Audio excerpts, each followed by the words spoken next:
Hello students, आज अपन discuss करने जा रहे हैं अपना गुरु नीति का 18वां एपिसोड। और इस एपिसोड के अंदर हमने टॉपिक्स लिए हैं, एक तो सरफेस टेंशन और एक इलास्टिसिटी। तो सरफेस टेंशन और इलास्टिसिटी इन दोनों के कुल मिलाकर के 32 क्वेश्चंस अपन डिस्कस करेंगे। तो बहुत सारी चीजें अपन डिस्कस करेंगे। क्वेश्चंस का सिलेक्शन अपन ने इस प्रकार से किया है कि इसमें आपका सारा का सारा जितना भी थ्योरेटिकल पोर्शन है वो कवर हो जाएगा। तो सारे के सारे फॉर्मूले आपके रिवाइज हो जाएंगे और सारी आपकी थ्योरी है वो रिवाइज हो जाएगी। ये हमारा इसके अंदर मेन मोटो रहा है, ठीक है।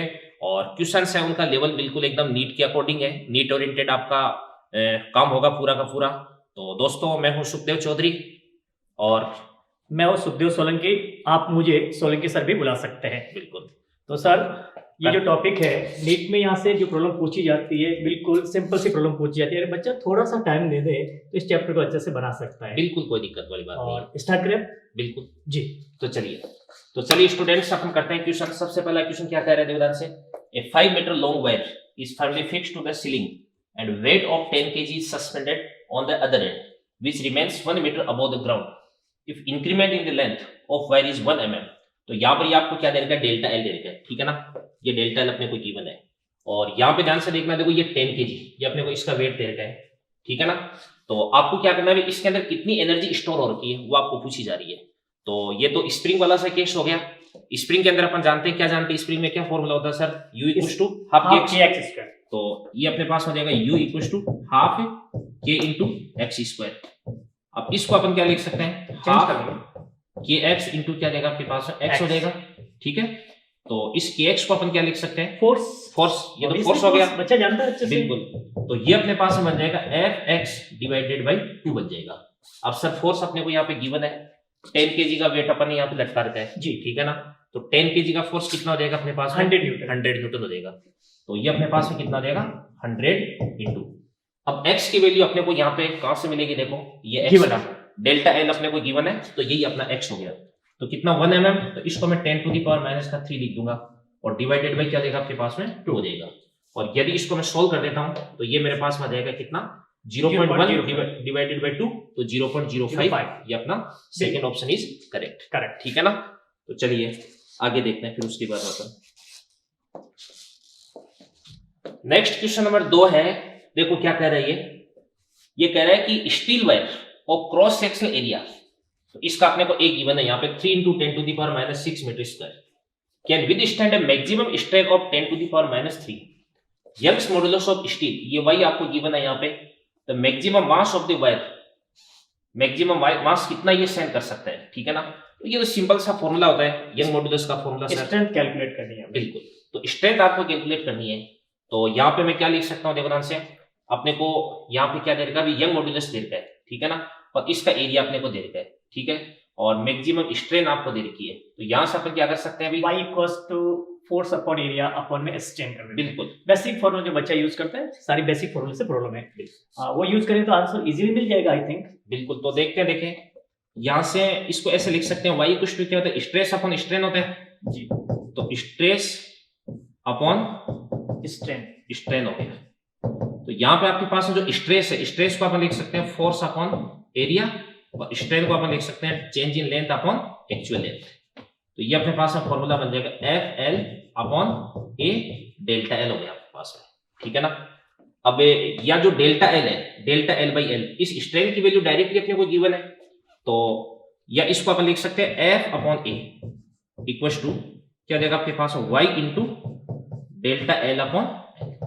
तो y की वैल्यू क्या दे रही है sir, 2 into 10 to the power 11। 2 into 10 to the power 11। तो 2 into 10 to the power 11 अपने को गिवन है। और delta L by L change in length upon length, तो ये क्या होता है, स्ट्रेन होती है। स्ट्रेन होती है, वो भी गिवन है अपने को। स्ट्रेन भी अपने को गिवन है यहाँ पे क्वेश्चन के अंदर, 10 to the power minus 3 अपने को गिवन है। तो इसको अपन लिख देंगे 10 to the power minus का 3। तो ये अपने पास में कितना बन जाएगा, 2 into 10 to the power, ये अपने पास 8 आ गया। अब ये तो अपने पास स्ट्रेस आ गया, बट यहाँ पे अपने को क्या पूछा जा रहा है, फोर्स पूछा जा रहा है, मतलब मास पूछा जा रहा है, ठीक है ना। तो यहाँ से अपन फोर्स निकाल देते हैं। तो F इक्वल्स टू क्या बन जाएगा, ये देखो अपने पास 2 into 10 to the power 8 into area अपने को क्वेश्चन में गिवन है, कितना है 3 into 10 to the power minus का 6, ठीक है ना। तो ये कितना बन जाएगा, 3 into 6 600 जी, ये न्यूटन में आ गया। ये न्यूटन में आ गया, तो इसको अपन mg के बराबर कर देंगे, तो m इंटू जी 10 कितना हो जाएगा आपके पास 10, तो यहाँ से m इक्वल टू कितना हो जाएगा आपके पास 60 kg। 60 kg। तो इसका मतलब ये हुआ कि अगर इस वायर से अपन 60 kg का मास लटकाते हैं तब तक तो ये विदस्टैंड करेगा, और 60 से जैसे आपका मास एक्सीड कर जाएगा ये वायर वो ब्रेक हो जाएगा, ठीक है ना। तो चलिए सर अगले क्वेश्चन की तरफ अपन बढ़ते हैं। अगला क्वेश्चन क्या कह रहा है सर, देखिए आप। बिल्कुल sir. The potential energy U between two molecules as a function of the distance x between them has been shown in the figure. The two molecules are. Two molecules की बात की जा रही है, थ्योरेटिकल प्रॉब्लम है और पूछी जाती है, कई बार पूछी गई है। यहाँ पे पोटेंशियल एनर्जी एंड डिस्टेंस के बीच में आपको कर्व दे रखा है, तो कर्व का आप कहेंगे स्लोप कंटिन्यूसली चेंज हो रहा, और कुछ पॉइंट भी आपको दे रखा है। इन पॉइंट पे आपने कहा मॉलिक्यूल्स के बीच में जो नेचर है वो आपको देखनी है। तो यहाँ से अगर फोर्स की बात करते हैं सर, तो फोर्स का जो फॉर्मूला हमें मिलता है F is equal to minus du upon dx, ऐसा कुछ मिलेगा कंजर्वेटिव फोर्स के लिए। तो ऐसे कुछ फॉर्मूला मिल गया, तो हम देखेंगे कि इस लाइन का जो स्लोप मिल रहा मुझे वो कैसा मिला, नेगेटिव स्लोप मिल गया। इस लाइन का स्लोप हमें क्या मिला, पॉजिटिव स्लोप मिल गया, और इस पॉइंट का आपने कहा स्लोप 0 मिल गया है। जब स्लोप नेगेटिव है, आपने कहा D Y upon D X की वैल्यू यहाँ पे देखेंगे, डी अपॉन डी एक्स की वैल्यू देखेंगे तो स्लोप नेगेटिव आ रहा है। स्लोप नेगेटिव आने का मतलब फोर्स कैसा मिल गया आपको, पॉजिटिव मिल गया। पॉजिटिव फोर्स का मतलब क्या हुआ, यहाँ पे रिपल्सन हो जाएगा, और आप यहाँ पे देखेंगे स्लोप पॉजिटिव मिला तो फोर्स की वैल्यू जो मिलेगी वो कैसे मिलेगी, नेगेटिव। यहाँ पे फोर्स जो मिला है वो पॉजिटिव, डिनोट कर देते हैं बच्चा कंफ्यूज ना हो, और यहाँ पे फोर्स जो मिलेगा वो कैसा मिलेगा, नेगेटिव। आप पॉजिटिव फोर्स यहाँ पे सिग्निफाई कर रहा है, ये रिपल्सन है, प्रतिकर्षण हो रहा है, और नेगेटिव फोर्स यहाँ पे अट्रैक्शन को रिप्रेजेंट कर रहा है। और यहाँ आपने कहा ये न्यूट्रल है, यहाँ पे कोई फोर्स नहीं लगेगा इस कंडीशन में। अब ऑप्शन को आप रीड कर लीजिएगा। फर्स्ट ऑप्शन दे रखा attract when x lies between A and B, A and B के बीच में आपने कहा अट्रैक्शन दे रखा, जो कि रॉन्ग है, अट्रैक्शन नहीं होगा, यहाँ पे रिपल्सन होगा। फर्स्ट आपने कहा नहीं मिलेगा। Attract when x lies between B and C and repel when x lies between A and B. आप कहेंगे ये हो रहा है बी और सी के मध्य अट्रैक्शन हो रहा है और रिपेल हो रहा है ए और बी के बीच में, तो आई थिंक ऑप्शन जो मिलेगा वो सेकंड ऑप्शन इसका करेक्ट हो सकता है। बिल्कुल सही बात है सर। तो सर मतलब आपके कहने का मतलब ये हुआ कि जो फोर्स होता है वो यूएक्स जो ग्राफ है इसकी स्लोप की नेगेटिव स्लोप के बराबर, नेगेटिव स्लोप की स्लोप की नेगेटिव वैल्यू अपने को फोर्स देगी, ठीक है ना। तो आपका कहने का मतलब ये कि यहां से लेकर के यहां तक ये तो अपने को शो करेगा किसको, नेगेटिव स्लोप का, रिपल्सन को, और यहां से लेके यहां तक अगर अपन बात करें तो ये अट्रैक्शन को जी। और बिल्कुल ऐसे होता है जैसे दो मॉलिक्यूल्स होते हैं, दो मॉलिक्यूल्स के बीच में जो इंटरमोलिकुलर फोर्स होता है, एक डिस्टेंस होती है इक्विलिब्रियम डिस्टेंस, इसको अपन आर नॉट बोल सकते हैं। तो इस आर नॉट डिस्टेंस पे दोनों के बीच में फोर्स है वो क्या होता है, 0 होता है, ठीक है ना। अट्रैक्शन और रिपल्सन बराबर होता है। जैसे डिस्टेंस अपन कम कर देते हैं, R less than R not बन जाता है, इस स्थिति में फोर्स रिपल्सन का ज्यादा हो जाता है या नेट रिपल्सिव फोर्स बन जाता है। और अगर डिस्टेंस अगर अपन क्या कर देते हैं, ज्यादा कर देते हैं, तो इस स्थिति में नेट फोर्स कैसा बन जाता है, अट्रैक्शन का बन जाता है जी, ठीक है ना। और यही वजह होती है इलास्टिसिटी की। इसी वजह से कोई भी जो मटेरियल होता है, कोई भी जो मैटर होता है वो इलास्टिक बिहेवियर शो करता है, ठीक है ना। जैसे मान के चलिएगा आपके पास में दो मॉलिक्यूल्स है, ये जैसे मान के चलिएगा कोई रोड है, ठीक है ना, और इस रोड के अंदर जैसे दो मॉलिक्यूल्स है, ये दो मॉलिक्यूल्स में अज्यूम कर लेता हूँ। अभी इन दोनों के बीच में जो डिस्टेंस है वो आर नॉट है, तो इन दोनों के बीच में जितना अट्रैक्शन उतना रिपल्सन ऑब्वियसली, तो नेट फोर्स 0 है। अब जैसे मैं इसको यहां से क्या कर देता हूँ, यहां से किसी सपोर्ट से जोड़ करके इसको मैं इस प्रकार से खींचता हूं, तो ऑब्वियसली इन दोनों मॉलिक्यूल्स के बीच की जो डिस्टेंस है बढ़ेगी, आर नॉट से ज्यादा हो जाएगी, बढ़ जाएगी। और जैसे डिस्टेंस अगर ज्यादा होगी तो अपन इस रीजन में पहुंच चुके हैं, और इस रीजन में पहुंचने का मतलब ये है कि अब अट्रैक्शन फोर्स है वो इफेक्टिव हो जाएगा। तो यानी ये वाला जो मॉलिक्यूल है, इस मॉलिक्यूल को पीछे की तरफ क्या करेगा, अट्रैक्ट करेगा, ठीक है ना। और अगर इस डिफॉर्मिंग फोर्स को अपन हटा लेंगे तो हटाते ही तुरंत प्रभाव से वापस अपनी जो ओरिजिनल कॉन्फ़िगरेशन है वो गेन कर लेता है जी। इसकी वजह यही होती है, रिस्टोरिंग फोर्स इसको एक्ट करेगा और ये वापस ओरिजिनल कॉन्फ़िगरेशन में आ जाएगा। बिल्कुल जी। तो ये जो ग्राफ है ना, एक्चुअली ये वाला जो ग्राफ है यही आपको पूरी इलास्टिसिटी समझाता है। इलास्टिक बिहेवियर का रीजन यही होता है बच्चों, ठीक है ना। तो चलो सर अगला क्वेश्चन अपन देखते हैं। देखिए अगला क्वेश्चन देखिए, अपन स्क्रीन क्लीन कर देते हैं। ये क्या कह रहा है जी, ये बोल रहा है two wire are made of the same material and have the same volume, however wire first has cross section area A and wire second has cross section area 3A. If the length of wire first increased by del x on applying force F, how much force is needed to stretch by second by the same amount. तो इसमें again Young's modulus की formula apply Young's करते हैं। Modulus का formula, तो चलो sir इसको देख लेते हैं अपन। बिल्कुल बिल्कुल। तो देखिए, देखो बच्चों, यंग्स मॉडुलस का फॉर्मूला अपन जानते हैं, y इक्वल टू क्या होता है आपके पास, एफ एल अपॉन, ये आपके पास हो जाएगा a, इसको अपन बोल देंगे डेल्टा एल बोल देंगे जी, ठीक है ना। अब देखो अपने पास दो वायर है, तो एक में लिख देता हूँ वायर फर्स्ट हो गया, एक आपके पास वायर हो जाएगा सेकंड, और यहाँ पे दोनों का वॉल्यूम बराबर दे रखा है, तो वॉल्यूम क्या हो जाएगा sir, area into length, cross section ठीक है ना। अब आपको ये बोला जा रहा है कि वायर वन का जो क्रॉस सेक्शन एरिया वो कितना देगा, a, ठीक है ना, और इसका जो क्रॉस सेक्शन एरिया वो कितना देगा अपने को, 3a देगा। दोनों का वॉल्यूम बराबर करना है, तो इसका एरिया अगर 3 टाइम्स होगा तो इसकी लेंथ 3 टाइम्स हो जाएगी, इसकी लेंथ अगर l होगी इसकी लेंथ कितनी हो जाएगी अपने पास में, 3l हो जाएगी, ठीक है ना, ये चीज होगी। अब ये बोला जा रहा है कि फोर्स कितना रिक्वायर्ड होगा, तो अपने को फोर्स चाहिए, तो अपन एक काम करते हैं, फोर्स को साइड कर लेते हैं, तो F इक्वल टू कितना देगा, YA डेल्टा L अपॉन क्या देगा, L हो जाएगा। अब अपने को यहाँ पे जो सेम मटेरियल दे रखा है, ठीक है ना, तो यंग्स मॉडुलस है वो मटेरियल की प्रॉपर्टी होती है, तो y को अपन क्या कर देंगे, सेम कर देंगे, और इसके बाद में जो आपको ऐसे बोला जा रहा है कि is needed to stretch wire second by the same amount से स्ट्रेच करना है, मतलब आपके पास डेल्टा एल सेम हो गया, ठीक है ना, तो इस डेल्टा एल को भी मैं सेम कर दूंगा, तो यहां से मेरे पास में F डायरेक्टली प्रोपोर्शनल टू क्या बन जाएगा, A अपॉन L हो जाएगा, ठीक है ना। तो अब अपन बात करते हैं जोदान से, अपने पास में ऐसे लिख सकते हैं अपन कि जो ऐसे बोला जा रहा है फर्स्ट वायर के लिए कितना फोर्स चाहिए अपने को, F फोर्स चाहिए, तो सेकंड के लिए निकालना है, तो सेकंड के लिए जो एरिया है वो तो कितना हो जाएगा आपके पास 3 टाइम्स, और सेकंड की जो लेंथ है वो फर्स्ट की कितनी हो जाएगी आपके पास 1/3 टाइम्स हो जाएगा जी जी, तो 3 ऊपर चला जाएगा, कितना हो जाएगा आपके पास 9, तो 4 से वो 9 टाइम्स हो जाएगा, तो F का 9 टाइम्स क्या हो जाएगा सर, 9, फोर्थ ऑप्शन। तो ये अपना कितना देखो आसान क्वेश्चन है, ठीक है ना। तो देखो इलास्टिसिटी इसके अंदर जो यंग मॉडुलस है ये सबसे इंपॉर्टेंट होता है, और यंग मॉडुलस का एक जो फॉर्मूला है उससे काफी सारी प्रॉब्लम्स अब आपकी सोल्व हो सकती है, ठीक है ना। तो चलो सर देखते हैं अगला क्वेश्चन अपन क्या कह रहा है। अगला क्वेश्चन देखिए, ये कह रहा है कि the dimension of 4 wires, 4 wires है सेम मटेरियल के, तो सर सेम मटेरियल का मतलब यंग्स मॉडुलस सेम हो जाएगा, यंग्स मॉडुलस सेम हो गया, ठीक है ना। उनकी डायमेंशंस अपने को गिवन है, क्या क्या दे रखा है, देखो एक तो लेंथ दे रखी है, एक अपने को डायमीटर, तो आपको ऐसा बोला जा रहा है कि increase in length will be maximum when the same tension is applied, तो टेंशन आप सेम अप्लाई कर रहे हैं, तो किसके अंदर किसकी लेंथ में आपको मैक्सिमम इंक्रीमेंट देखने को मिलेगा, तो सर फिर वापस वही फॉर्मूला अप्लाई करेंगे ना, फिर रिलेशन मिल जाएगा, तो फॉर्मूला आपके पास बन जाएगा y equal to F L upon a delta L. ये देखो मैंने याद कर गया, तो आप भी इसको ऐसे कैसे याद कर सकते हैं, तो आपके पास बन जाएगा delta L equal to delta L बराबर क्या देगा, F L upon a into Y. अब यहाँ पे सेम टेंशन यानी फोर्स आपने सेम कर दिया, यंग मॉडुलस सेम है, तो फिर उसके बाद में इसको अपन लिख सकते हैं एफ एल अपॉन ए को अपन क्या लिख सकते हैं, पाई आर स्क्वायर।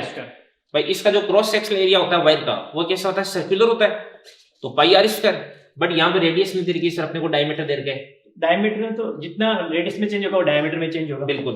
तो इसको मैं आर को अगर d/2 से रिप्लेस कर दूं तो ज्यादा सही रहेगा, तो इसको अपन लिख सकते हैं पाई आर स्क्वायर यानी d/2 स्क्वायर, तो d स्क्वायर बाई 4, ठीक है ना, इंटू क्या देगा y देगा, तो यहां से मेरे पास में बन जाएगा delta L directly proportional to क्या देगा, l अपॉन d स्क्वायर जी। अब ऑब्वियस सी बात है कि जिस वायर के लिए l upon d square ratio maximum होगा उस वायर में जो चेंज इन लेंथ है वो आपको मैक्सिमम देखने को मिलेगा, सिंपल सा फंडा है। तो चलो सबके लिए अपने को चेक करना पड़ेगा इसके अंदर, तो सर बिल्कुल तो सर सबसे पहले फर्स्ट वायर के लिए अपन बात करते हैं, तो एल कितना देगी बताओ, 100 अपॉन 1, डायमीटर कितना देगा 1, और सेकंड वायर के लिए बात करते हैं 200 बाई कितना देगा 200 डिवाइडेड बाई 2 का स्क्वायर करना पड़ेगा ना, तो 4 हो गया।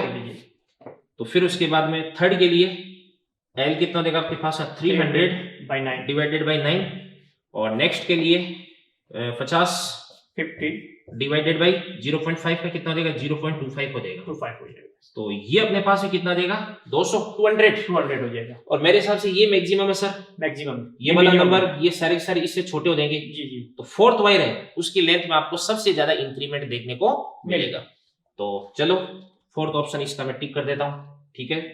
तो ये अपने स्क्रीन इसकी कर दी क्लीन। क्लीन। और क्वेश्चन चेंज करो सर। जी जी। तो देखो मैक्सिमम आपके जो क्वेश्चन है इलास्टिसिटी के अंदर वो यंग मॉडुलस का जो फॉर्मूला उसी से आपके सोल्व हो जाएंगे, ठीक है ना। और एक ध्यान से देखना, देखो कोई भी जो वायर होता है वो वायर स्प्रिंग की तरह बिहेव करता है, उसका स्प्रिंग से जो एनालॉजी है वो भी काफी इंपॉर्टेंट होती है।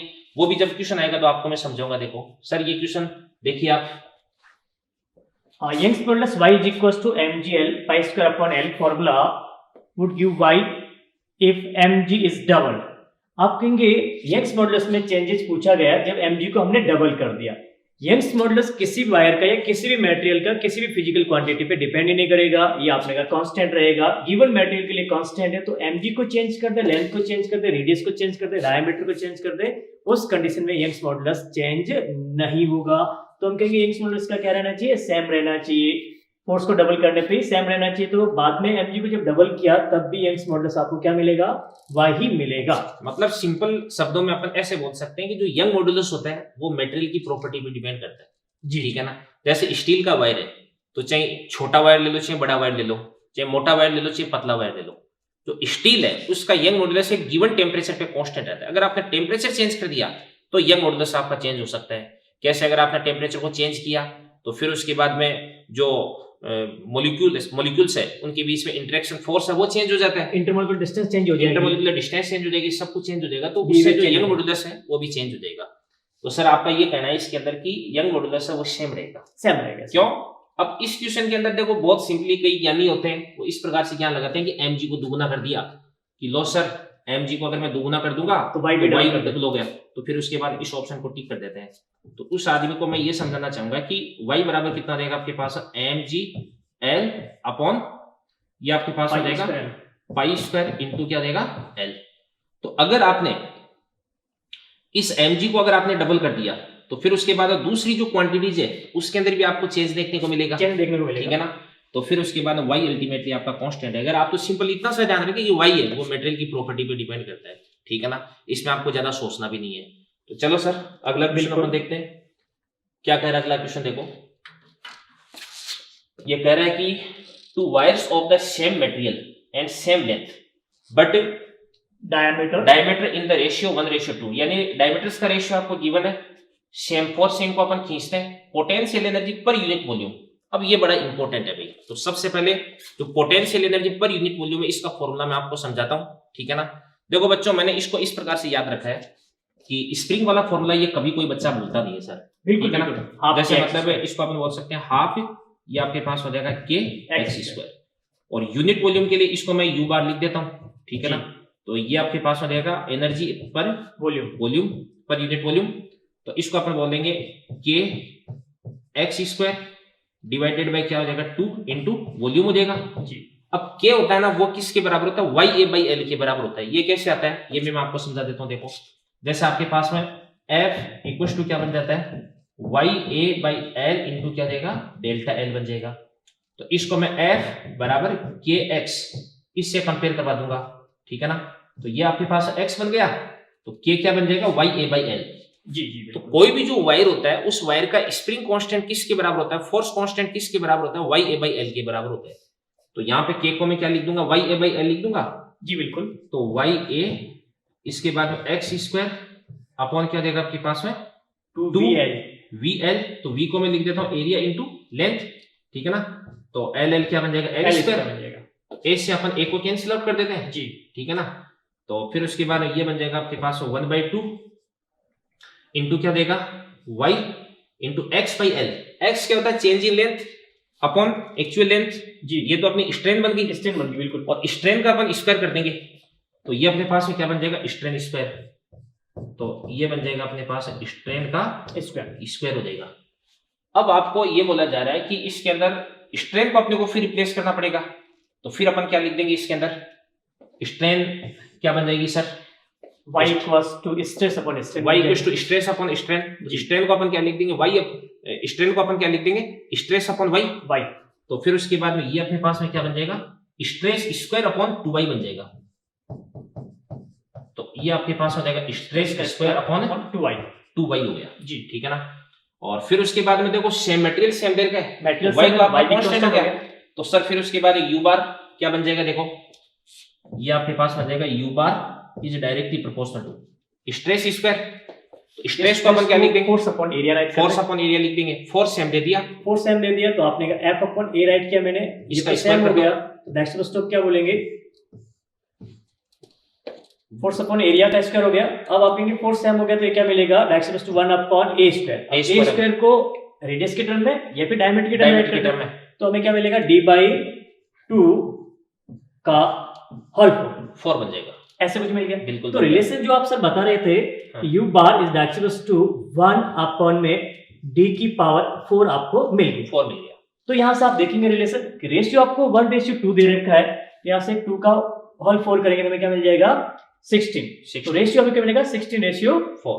16 रेशियो 1 16 रेशियो 1। 1 यहाँ से आपको मिल जाएगा। हाँ। तो आंसर आई थिंक 4th आना चाहिए सर, सही बोल रहा हूँ क्या मैं? बिल्कुल सही है सर। जी जी तो मतलब सीधी सी बात है कि आपको जो क्वांटिटीज है वो रिप्लेस करना ये प्रॉपर्ली आना चाहिए। देखो जैसे मतलब इसको थोड़ा सा ज्यादा लंबा खींचते आप ये डायरेक्टली फॉर्मूला ये याद भी रख सकते हो, ये काफी इंपॉर्टेंट फॉर्मूला है, तो इसको डायरेक्टली याद भी रख सकते हो कि स्ट्रेस स्क्वायर अपॉन 2y, ठीक है ना, ये आपका एनर्जी पर यूनिट वॉल्यूम की जो एनर्जी है ना उसका फॉर्मूला होता है, ठीक है ना।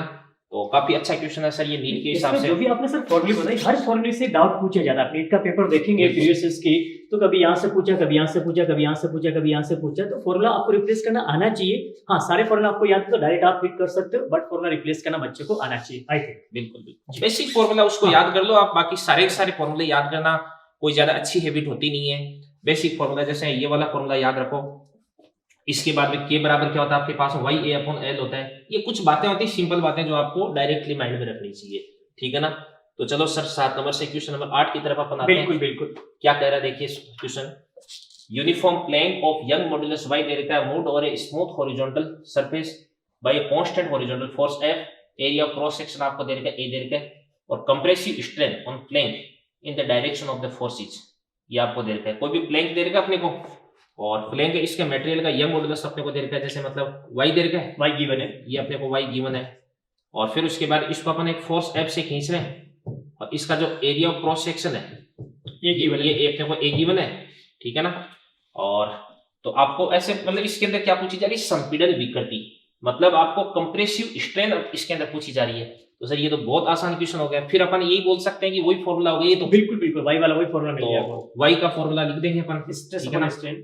तो y इक्वल टू क्या होता है आपके पास है, स्ट्रेस अपॉन स्ट्रेन जी, स्ट्रेस क्या हो जाएगा आपके पास F अपॉन A, और स्ट्रेन तो डायरेक्टली अपन स्ट्रेन लिख देंगे। हाँ, उसी को तो पूछा इसके बाद में 1 अपॉन ये आपके पास स्ट्रेन हो गया, स्ट्रेन ही तो पूछी जा रही है। जी बिल्कुल। तो फिर उसके बाद में डायरेक्टली ये आपके पास हो जाएगा strain equal to F upon y, F upon A into ये आपके पास हो y। तो ऐसा कोई ऑप्शन है F upon A into y, first option आपका सही जा रहा है, बिल्कुल सही। ठीक है ना। अब देखो बच्चों क्वेश्चन है, आप ये समझें कि आपको नीट की अगर अपन बात करें तो 180 मिनट के अंदर 180 क्वेश्चंस आपको करने होते हैं, यानी एवरेज अगर अपन बात करें तो एक क्वेश्चन के लिए आपको 1 मिनट का टाइम मिलेगा, ठीक है ना।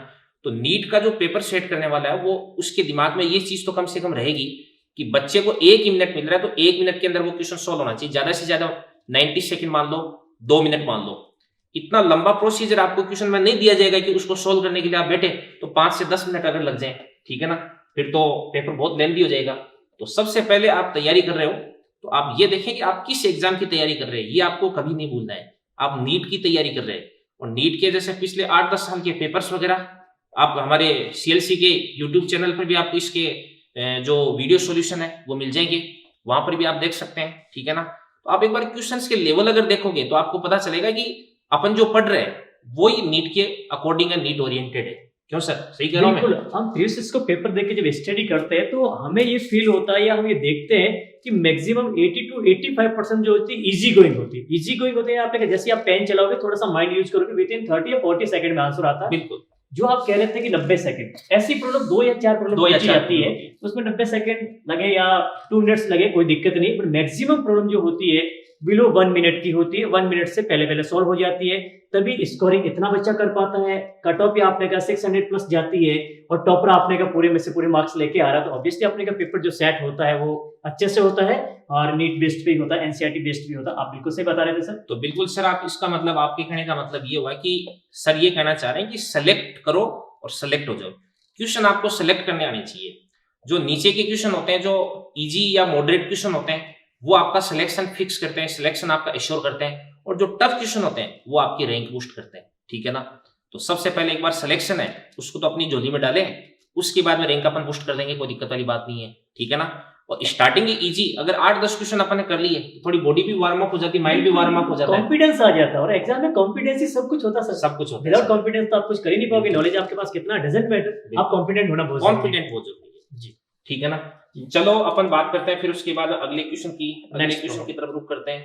तो सर देखिए क्या है प्रॉब्लम आपसे बोल रही है, a metal bar of length आइए sir, capital L and area of cross section is capital A is compelled between two rigid supports for the material of rod. Its Young's modulus Y and coefficient of linear expansion is alpha. If the temperature of rod increased by delta degree Celsius, the force exerted by the rod on the support is. तो sir इसमें I think ऐसे कुछ दे रखा है, to rigid support है, और rigid support में आपने एक मेटल बार को फिक्स्ड कर रखा है। अब मेटल बार को आपने फिक्स्ड कर रखा है और इसका टेम्परेचर चेंज कर रहे हैं। अब टेम्परेचर बढ़ाएंगे तो इसमें क्या हो रहा है, थर्मल एक्सपेंशन हो रहा है। आई थिंक थर्मल एक्सपेंशन हो रहा है, बिल्कुल थर्मल एक्सपेंशन हो रहा है, that is intermolecular distance increase हो रही। इंटरमोलिकुलर डिस्टेंस इंक्रीज होगी तो ये क्या करेगा, आप कहेंगे एक फोर्स एक्सटेंड करेगा सपोर्ट पे। तो फोर्स आपने एक्सटेंड करेगा, उसी फोर्स की वैल्यू इन्होंने पूछी कि कितना फोर्स एक्सटेंड करेगा। लेंथ आपको L दे रखी है, एरिया आपको L दे रखा है, और यंग्स मॉडुलस आपको दे रखा है, थर्मल कोएफिशिएंट आपको Y दे रखा है। तो यहाँ से सीधे सीधे हम थर्मल स्ट्रेन कैलकुलेट कर दें, या बच्चों को डायरेक्ट फॉर्मूला याद है तो बहुत अच्छी बात है, और याद नहीं भी है तब भी हम कैलकुलेट कर सकते हैं। इसका जो फॉर्मूला आपको मिलता है, फॉर्मूला हम बात करेंगे, Young's modulus Y is equals to stress upon strain. Stress upon strain हो गया, ऐसा कुछ हो गया। अब स्ट्रेस जो आपको मिलेगा वो फोर्स अपॉन एरिया मिल जाएगा, स्ट्रेन जो मिलेगी ड्यू टू आपने का थर्मल एक्सपेंशन मिलेगी। तो सर स्ट्रेन तो अपन थर्मल एक्सपेंशन के फॉर्मूले से कैलकुलेट कर लेंगे, कैलकुलेट कर सकते हैं। तो वहां से डायरेक्ट फॉर्मूला होता है अपने पास डेल्टा L इक्वल टू क्या होता है, L alpha delta T, delta T। तो वहां से डेल्टा L बाई L अपने पास आ जाएगा स्ट्रेन, अल्फा डेल्टा T। वहां से या कंप्लीट इक्वेशन से भी आप कैलकुलेट कर सकते हो। किसी को आपने का फॉर्मूला याद नहीं बच्चे को, तो LT इज इक्वल्स टू हमें मिलता है L0 1 प्लस अल्फा डेल्टा। यहाँ से आपने का सीधे सीधे मिल जाएगा, सर ने जो फॉर्मूला बोला है। तो फॉर्मूला जैसे पुट करेंगे तो हमें जो यहाँ से मिला है, आप कहेंगे del LT upon L0 is equals to 1 plus alpha del T आपको मिल जाएगा, -1 ऑफ बोथ साइड, तो आप कहेंगे डेल L अपॉन में L इज इक्वल्स टू हमें जो मिला है वो क्या मिल जाएगा, अल्फा डेल T आपको मिल जाएगा, अल्फा डेल्टा T। ये जो मिला ये थर्मल स्ट्रेन मिल गया, थर्मल स्ट्रेन मिल गया, आपने का वैल्यू पुट कर देंगे, और वैल्यू पुट करते Y is equals to force upon area upon में क्या बोलेंगे स्ट्रेन, और वो दे रखा आपको अल्फा डेल T आपको दे रखा है। फोर्स पूछा गया तो फोर्स में सीधे सीधे F is equals to Y alpha A del T आपको मिल जाएगा। ऐसा कहीं दे रखा होगा ऑप्शन आपको, कह रहे हैं कि Y A alpha delta T, तो Y A alpha delta T, तो ये आपका सेकंड ऑप्शन इसमें करेक्ट हो जाएगा सर। ठीक है। कई बार इसमें थर्मल स्ट्रेस पूछी जाएगी तो थर्मल स्ट्रेस को भी हम सॉल्व कर सकते हैं। सर थोड़ा सा बच्चों को बता दो ताकि कई बार पूछा जाए तो बच्चा कर लेगा। थर्मल स्ट्रेस की अगर अपन बात करें तो थर्मल स्ट्रेस तो डायरेक्ट लिया जाएगा। देखो सबसे पहले अपन बात करते हैं थर्मल स्ट्रेन की, तो ये आपके पास देखिए डेल्टा L बाई L, ये आपको सर ने बता दिया कि अल्फा डेल्टा T बन जाती है, ठीक है ना। तो ये तो अपने पास स्ट्रेन आ गई, मिल गई, ठीक है। और स्ट्रेन को फिर उसके बाद में अपन क्या लिख सकते हैं, स्ट्रेन यहाँ से अपन लिख सकते हैं स्ट्रेस अपन वाई, ठीक है ना। तो ये आपके पास हो जाएगा स्ट्रेस अपॉन ये आपके पास वाई हो गया। तो फिर उसके बाद यहाँ से अगर अपने को स्ट्रेस कैलकुलेट करना है तो फिर उसके बाद वाई अल्फा ये आपके पास है डेल्टा टी, और इसको ये अपन लिख देंगे एफ अपॉन ए के बराबर लिख देंगे। तो यहाँ से अपने पास फोर्स आ जाएगा, ठीक है ना। तो ये जो थर्मल स्ट्रेस थर्मल स्ट्रेन की इस प्रकार की जो प्रॉब्लम्स होती है, ये एक नीट लेवल की, नीट के हिसाब से अगर अपन बात करें तो काफी अच्छे लेवल की प्रॉब्लम ये मानी जाती है, बिल्कुल मानी जाती है, ठीक है ना। क्योंकि इसके अंदर देखो एक तो इलास्टिसिटी है, उसका भी कंसेप्ट अपन काम में ले रहे हैं, और एक इसके अंदर जो थर्मल एक्सपेंशन है वो भी अपन काम में ले रहे हैं, ठीक है ना। देखो यहाँ से अपने जो स्ट्रेन है ये तो थर्मल एक्सपेंशन से अपने कैलकुलेट करके इसके अंदर पुट अप की है, ठीक है, तभी अपने को यहाँ से इस स्ट्रेस की वैल्यू प्राप्त हुई है। जी जी। तो मेरे हिसाब से इस प्रकार की प्रॉब्लम्स अगर आप कर लेते हैं तो आपको नीट का जो एग्जाम उसके अंदर काफी हेल्प मिलती है, ठीक है ना। तो आपको सबसे पहले ये पता होना चाहिए कि आपको पढ़ना क्या है, ठीक है ना। आप जैसे कोई IIT लेवल की बुक है वो लेकर के बैठ के और फिर उसके बाद उसमें से तरह तरह की प्रॉब्लम्स आप सोल्व कर रहे हैं और आपको ये पता ही नहीं कि मतलब इस टाइप की प्रॉब्लम्स है वो एग्जाम में पूछी जाती है नहीं पूछी जाती है, तो इसका मतलब अपनी जो प्लानिंग है वही सही नहीं है। तो प्रॉपर प्लानिंग के साथ में अगर बच्चा काम करेगा, बच्चे को ये तो पता होना चाहिए कि प्री मेडिकल का टेस्ट दे रहा है या फिर प्री पीएचडी का दे रहा है। सही बात, प्री मेडिकल का टेस्ट दे रहा है तो ऑब्वियसली आपने क्या उसको बुक उस लेवल की रखनी होगी, अपनी अप्रोच भी उस लेवल तक ही रखना है। सही आपकी एनर्जी ऐसे वेस्ट नहीं करनी, उसको मेडिकल कॉलेज में जाके मेडिकल साइंस पढ़ना, अच्छे से आगे और कुछ करना, रिसर्च करना, अभी जो लेवल का है वही पढ़ना चाहिए। आई थिंक आप ये कहना चाह रहे हैं? बिल्कुल बिल्कुल सर, सही कह रहे हो आप। बिल्कुल। तो इलास्टिसिटी, सरफेस टेंशन अपन पढ़ रहे हैं, 9 क्वेश्चन अपन ने सोल्व कर लिए हैं। चलो सर करते हैं 10वें क्वेश्चन की तरफ रुख और क्वेश्चन चेंज करें। ये तो वही हो गया सर जो बताया था, elastic material of Young modulus Y is subjected to a stress S. ये आपको स्ट्रेस यहाँ पे गिवन है, स्ट्रेस को एस से लिख देगा अभी। The elastic energy stored per unit volume of the material is, तो यूनिट वॉल्यूम की एनर्जी कैलकुलेट, अभी जो फॉर्मूला देखा था उस फॉर्मूला से आपको वापस से मिल जाएगा। तो सर वो फॉर्मूला कुछ ऐसा था, देखिए बिल्कुल, U बार इक्वल्स टू आपको याद है, बहुत अच्छी बात है, stress square upon 2y, stress square upon 2y। मैंने उस टाइम बच्चों को ये आपको बताया भी था कि बच्चों ये वाला फॉर्मूला तो आप याद ही कर लें, याद कर लो और फिर इसको चेंज कर देंगे। स्ट्रेस, हाँ बिल्कुल, स्ट्रेस आपको सीधा s देते हैं तो s स्क्वायर अपॉन 2y, यही आपका आंसर हो गया। बिल्कुल बिल्कुल, कुछ ही नहीं है इसके अंदर, सीधे सीधे आपको आंसर मिल जाएगा। ठीक है ना। तो फॉर्मूला याद रखने से कितना फायदा हुआ, जिस क्वेश्चंस को हमें 40, 30 या 50 सेकंड दे रहे थे उसको विद इन 10 सेकंड में सॉल्व कर दिया। जो टाइम आपका बचा है वो टफ क्वेश्चंस के लिए, मॉडरेट क्वेश्चन के लिए आप यूज कर सकते हैं। कुछ फॉर्मूले होते हैं एक चैप्टर के अंदर, जैसे 8 या 10 फॉर्मूले ऐसे होते हैं जो तो भाई हम रिकमेंड करते ही हैं कि ये फॉर्मूले तो आप याद रख के करें, याद रख के चलें, क्योंकि हर फॉर्मूला आप डिराइव थोड़ा ना करने बैठेंगे, इतना टाइम ही नहीं होता अपने पास में, ठीक है ना। तो चलिए सर अगला क्वेश्चन क्या कह रहा है देखते हैं। अगला क्वेश्चन तो ये तो देखो सर क्या कह रहे हैं देखें। ये बहुत प्यारी प्रॉब्लम देखिए, the bulk modulus of incompressible liquid is. बच्चा इसमें कंफ्यूज होता है मैक्सिमम में, काउंटर में अपन देखते बच्चा आता है कि सर इसका 0 होगा, 1 होगा, इंफिनिटी होगा, पता नहीं ऐसा क्यों सोचता है। अगर थोड़ा सा कंसेप्ट बच्चे को ध्यान में रखना होता कि होता क्या है, बल्क मॉडुलस होता क्या है, तो बल्क मॉडुलस को हम राइट करेंगे तो B is equals to, sir मैं जो राइट कर रहा हूं क्या करेक्ट है, चेंज इन प्रेशर अपॉन में change in volume upon volume, ऐसे कुछ मिलता है। अब आपने कहा ये लिक्विड जो आपको दे रखा है इनकम्प्रेसिबल है, इनकम्प्रेसिबल है, उस कंडीशन में हम कहेंगे इसमें चेंज इन वॉल्यूम जो मिलेगा वो कितना मिलना चाहिए आपको, 0। कंप्रेस तो होगा ही नहीं, तो वॉल्यूम इसका हमेशा कांस्टेंट रहेगा, कितना भी आप इस पे प्रेशर एक्सटेंड करेंगे उस कंडीशन में ये कंप्रेस्ड नहीं होगा। अब कंप्रेस्ड ही नहीं हो रहा तो यहाँ पे सीधे सीधे वैल्यू पुट कर दे कि मैंने प्रेशर यहाँ पे खूब एक्सर्ट किया, प्रेशर खूब इंक्रीज किया, बट वॉल्यूम में चेंजेस 0 है, तो आपने कहा एनी क्वांटिटी अपॉन 0 करेंगे तो ये वैल्यू आपको क्या मिलनी चाहिए, इंफिनिटी मिलनी चाहिए।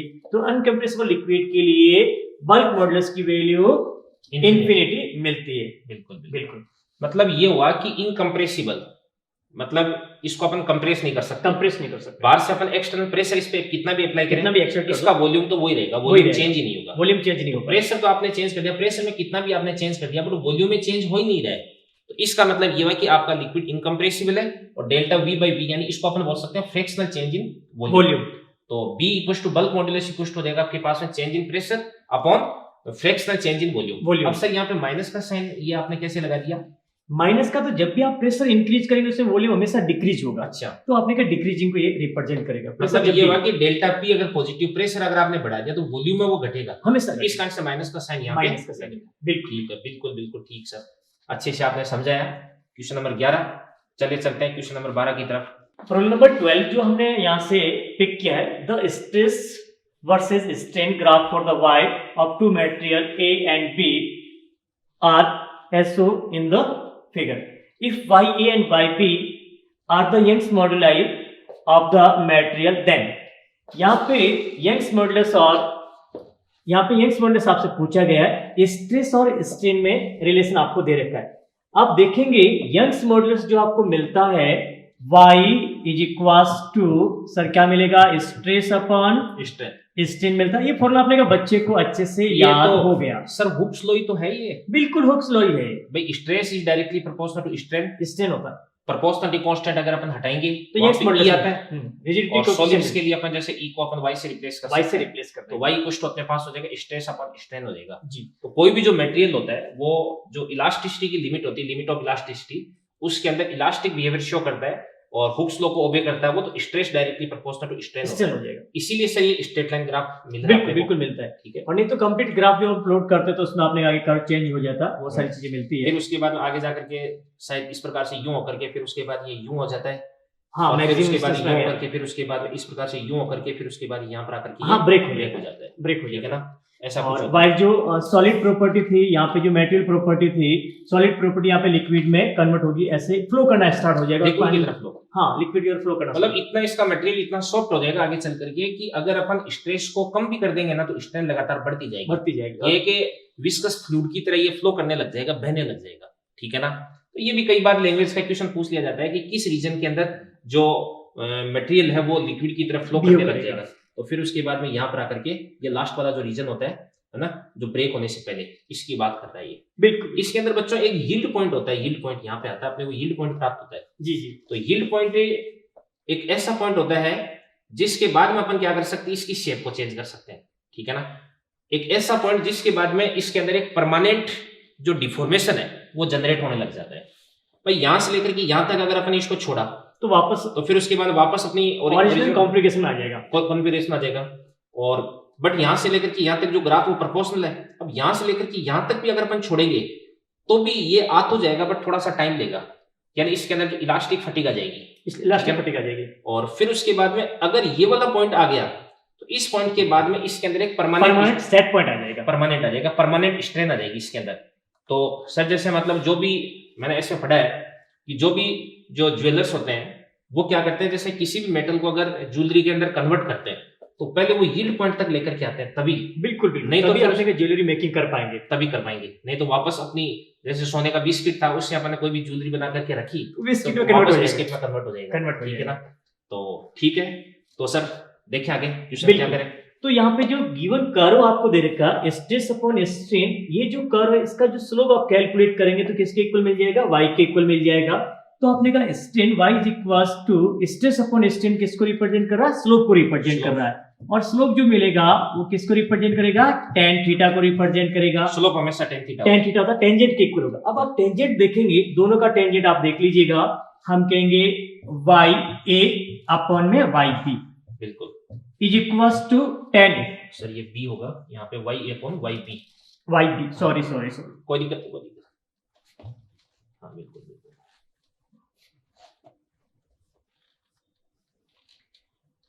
y a अपॉन में y b बिल्कुल सर इज इक्वल्स टू आप कहेंगे क्या मिला, tan a का tan थीटा जो मिलेगा 60 डिग्री, tan 60 अपॉन में आप कहेंगे tan 30 वैल्यू पुट करते हैं, और वैल्यू पुट करते ही आई थिंक √3 अपॉन में 1 अपॉन √3 ये जो रेशियो मेरा है वो 3:1 मिल जाएगा।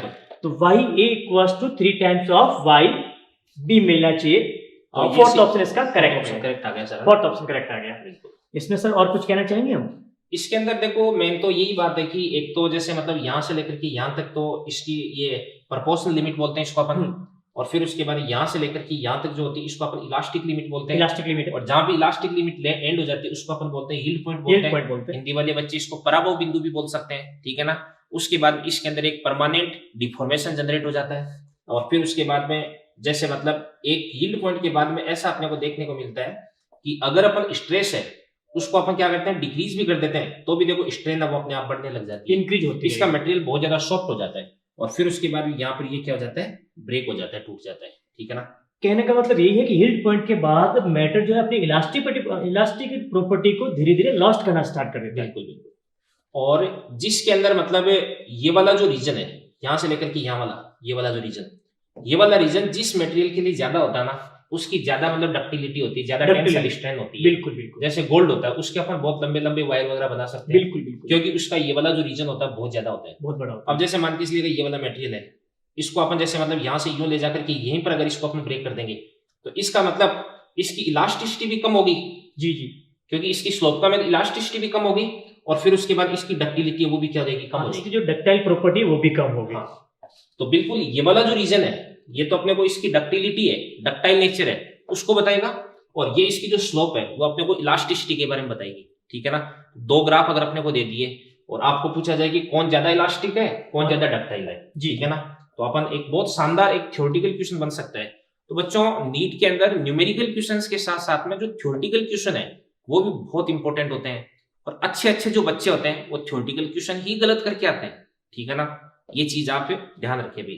तो थ्योरी आपकी बहुत स्ट्रांग होनी चाहिए। बिल्कुल बिल्कुल सर। न्यूमेरिकल प्रॉब्लम के लिए आपको फॉर्मूला पता है, वैल्यू पुट करते आंसर आ जाएगा, कोई भी कैलकुलेट कर देगा। थ्योरी के लिए आपको बेसिक नॉलेज होना बहुत जरूरी है, डेप्थ तक जाना बहुत जरूरी है। आप डेप्थ में नहीं हो तो आपने कहा डक्टिलिटी डक्टाइल प्रॉपर्टी की बात कैसे कर सकते हैं, ये टेंजेंट कोई भी कैलकुलेट कर सकता है। ये वाली चीजें आपको बेसिक, आप जाओगे डेप्थ में जाओगे तभी आपको बताएगा। सर ने बहुत प्यारी बात बता दी, बच्चों को मजा आ गया होगा आई थिंक। आगे बढ़ते हैं।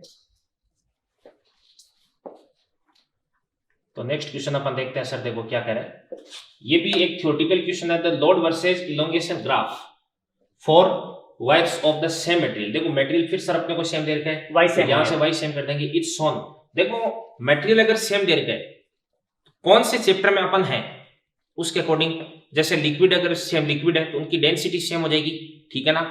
और फिर उसके बाद में उनकी डेंसिटी सेम हो जाएगी, मतलब जो भी मैटर पे डिपेंड करने वाली प्रॉपर्टी, डेंसिटी सेम हो जाएगी, इलास्टिसिटी सेम हो जाएगी, और फिर उसके बाद इनकी स्पेसिफिक हीट है वो भी सेम हो जाएगी। अगर अपन थर्मोडायनेमिक्स में चले जाते हैं तो वहां पे कैलोरीमेट्री में सेम लिक्विड मतलब सेम नेचर के लिक्विड मतलब स्पेसिफिक हीट सेम हो जाती है, ठीक है ना। और फिर उसके बाद फिगर में दे रखा है the thickest wire is represented by the line. Thickest का मतलब अपने पास में यहाँ पे जो क्रॉस सेक्शनल एरिया वो किसका सबसे ज्यादा होगा। तो सर यहाँ पे अपने को लोड और इलोंगेशन के बीच में ग्राफ अपने को दे रखा है। जी जी। तो मैं फिर उसके बाद में y प्लस वही इक्वेशन लिख देता हूँ मैं। बिल्कुल भाई। तो क्या बन जाएगा आपके पास y equals to F L upon क्या देगा आपके पास a, ये डेल्टा एल, ठीक है ना। अब यहाँ पर अपने को लोड वर्सेस इलोंगेशन, तो लोड तो क्या देगा आपके पास f फोर्स हो जाएगा, और इलोंगेशन क्या देगा आपके पास डेल्टा एल। तो क्यों ना मैं यहाँ से f अपॉन डेल्टा एल क्या निकाल लेता हूँ, ठीक है ना। जी जी। और f अपॉन डेल्टा एल क्या बन जाएगा मेरे पास में, ये बन जाएगा आपके पास y a अपॉन एल, ठीक है। और f ये तो अपन y एक्सिस पे ले रखा है और ये अपन x एक्सिस पे ले रखा है, ये स्लोप बन गया, तो ये आपके पास स्लोप बन गई। इसको tan थीटा लिख दूं मैं। जी जी जी। और मटेरियल सेम है तो y सेम हो गया, और लेंथ के बारे में कोई इंफॉर्मेशन नहीं है तो लेंथ भी अपन सेम लेके चलेंगे। तो यहां से आपके पास tan theta is directly proportional क्या देगा आपके पास में, एरिया हो जाएगा, ठीक है ना। तो जिसका थीटा सबसे ज्यादा हो जाएगा उसका एरिया सबसे ज्यादा, वो सबसे ज्यादा थिक होगा, वो सबसे ज्यादा थिक हो जाएगा। तो स्लोप देखो, इसकी सबसे कम हो जाएगी स्लोप, इसकी उससे ज्यादा, इसकी उससे ज्यादा, और सबसे ज्यादा इसकी है। तो इस कारण से अपन बोल सकते हैं कि डी है ये, तो आपके पास में क्या हो जाएगा थिकेस्ट, और ये हो जाएगा थिनेस्ट, ठीक है ना। तो आपका डी, तो ओडी, तो ओडी को टिक कर देते हैं, फर्स्ट ऑप्शन आपका सही जा रहा है, ठीक है ना। वापस वही बात होगी, मतलब स्लोप की बात कर रहे हैं अपन, ठीक है। तो चलो सर अगला क्वेश्चन अपन देखते हैं। जी सर। ये क्या कह रहा है, wire of area of cross sectional area, फिर से अपने को ए दे रखा है, और इंक्रीज इन लेंथ बाय 0.1%, तो ये परसेंटेज में दे रखा है। जी जी। The tension produced is 1000 newton, the Young's modulus of, तो भाई आपके पास फिर से वही फॉर्मूला हो गया। मैंने आपको बता दिया कि इलास्टिसिटी वाले चैप्टर में ज्यादातर आपके जो क्वेश्चंस होते हैं वो इलास्टिसिटी के जो यंग मॉडुलस का फॉर्मूला है उसी से सॉल्व हो जाते हैं। तो सर अपने को यहाँ पे दे रखा है y इक्वल टू, y तो पूछा जा रहा है, हाँ y पूछा जा रहा है, तो ये अपने पास हो जाएगा एफ एल अपॉन ए डेल्टा एल, ठीक है ना। सर देखो मैं तो एक काम करता हूँ, मेरे पास इस प्रकार का कोई भी क्वेश्चन आ जाए मैं तो बिना सोचे समझे ये वाला फॉर्मूला लिख लेता हूँ। बिल्कुल इससे हो जाएगा सर। अब किसी को अगर रिप्लेस करना है तो रिप्लेस कर देता हूँ जी, कांस्टेंट करना है कांस्टेंट कर देता हूँ, ठीक है ना। मेरे तो दिमाग में ये वाला फॉर्मूला बैठा हुआ है। तो अब अपन बात करते हैं देखो ध्यान से एफ की, तो एफ कितना दे रखा है अपने पास में 1000 और इनटू लेंथ अपने को गिवन नहीं है, तो यहाँ पे अपने को पैनिक होने की जरूरत नहीं है। एक बार आप एरिया पुट कर दो, तो एरिया कितना दे रखा है अपने को 10 टू द पावर माइनस का 6 दे रखा है। अब यहाँ पर अपने पास जो डेल्टा एल बाई एल है यही तो आपके पास में फ्रैक्शनल चेंज हो गया, जो कि या परसेंटेज चेंज लिख सकते हैं 0.1 दे रखा है। परसेंटेज का मतलब 100 पर कितना हो रहा है, तो इसको अपन लिख देंगे 0.1 इन 100। तो यहां से अपने पास में बन जाएगा कितना हो जाएगा, इसको अपन ऊपर ले जाएंगे तो ये 1000 बन जाएगा, तो 10 टू द पावर 6 तो ये हो गया 10 टू द पावर 6, ये आपके पास में 10 टू द पावर 12, ये अपने पास में न्यूटन पर मीटर स्क्वायर, ये यंग्स मॉडुलस आ जाएगा। तो 10 टू द पावर 12 आपका फर्स्ट ऑप्शन करेक्ट है बच्चों, ठीक है ना जी। तो चलिए बिल्कुल अगले क्वेश्चन पे चलते हैं अपन। क्या कर रहे हैं ध्यान से, two wires A and B of same length, देखो लेंथ आपको सेम तरीके, देखो क्वेश्चन है ये, मान लो कि अगर आपने क्वेश्चन को ढंग से पढ़ लिया तो उस क्वेश्चन का आधा काम तो वहीं पे कंप्लीट हो जाता है, ठीक है ना। क्वेश्चन पढ़ने में अगर आप सिंसियर हो और क्वेश्चन पढ़ने में अगर आपकी सिंसियरिटी कम है तो फिर उसके बाद में कोई ना कोई चीज आप भूल जाओगे जिसकी वजह से सिली मिस्टेक हो जाएगी। आप पेपर देकर के आते हैं फिर उसके बाद ये बोलते हैं ना कि सर हमारे तो सिली मिस्टेक होगी। सिली मिस्टेक का मतलब क्या होता है? सिली का मतलब क्या होता है? मूर्ख। मूर्ख। तो मूर्खतापूर्वक जो गलती होती है उसी को अपने सिली मिस्टेक बोलते हैं, ठीक है ना।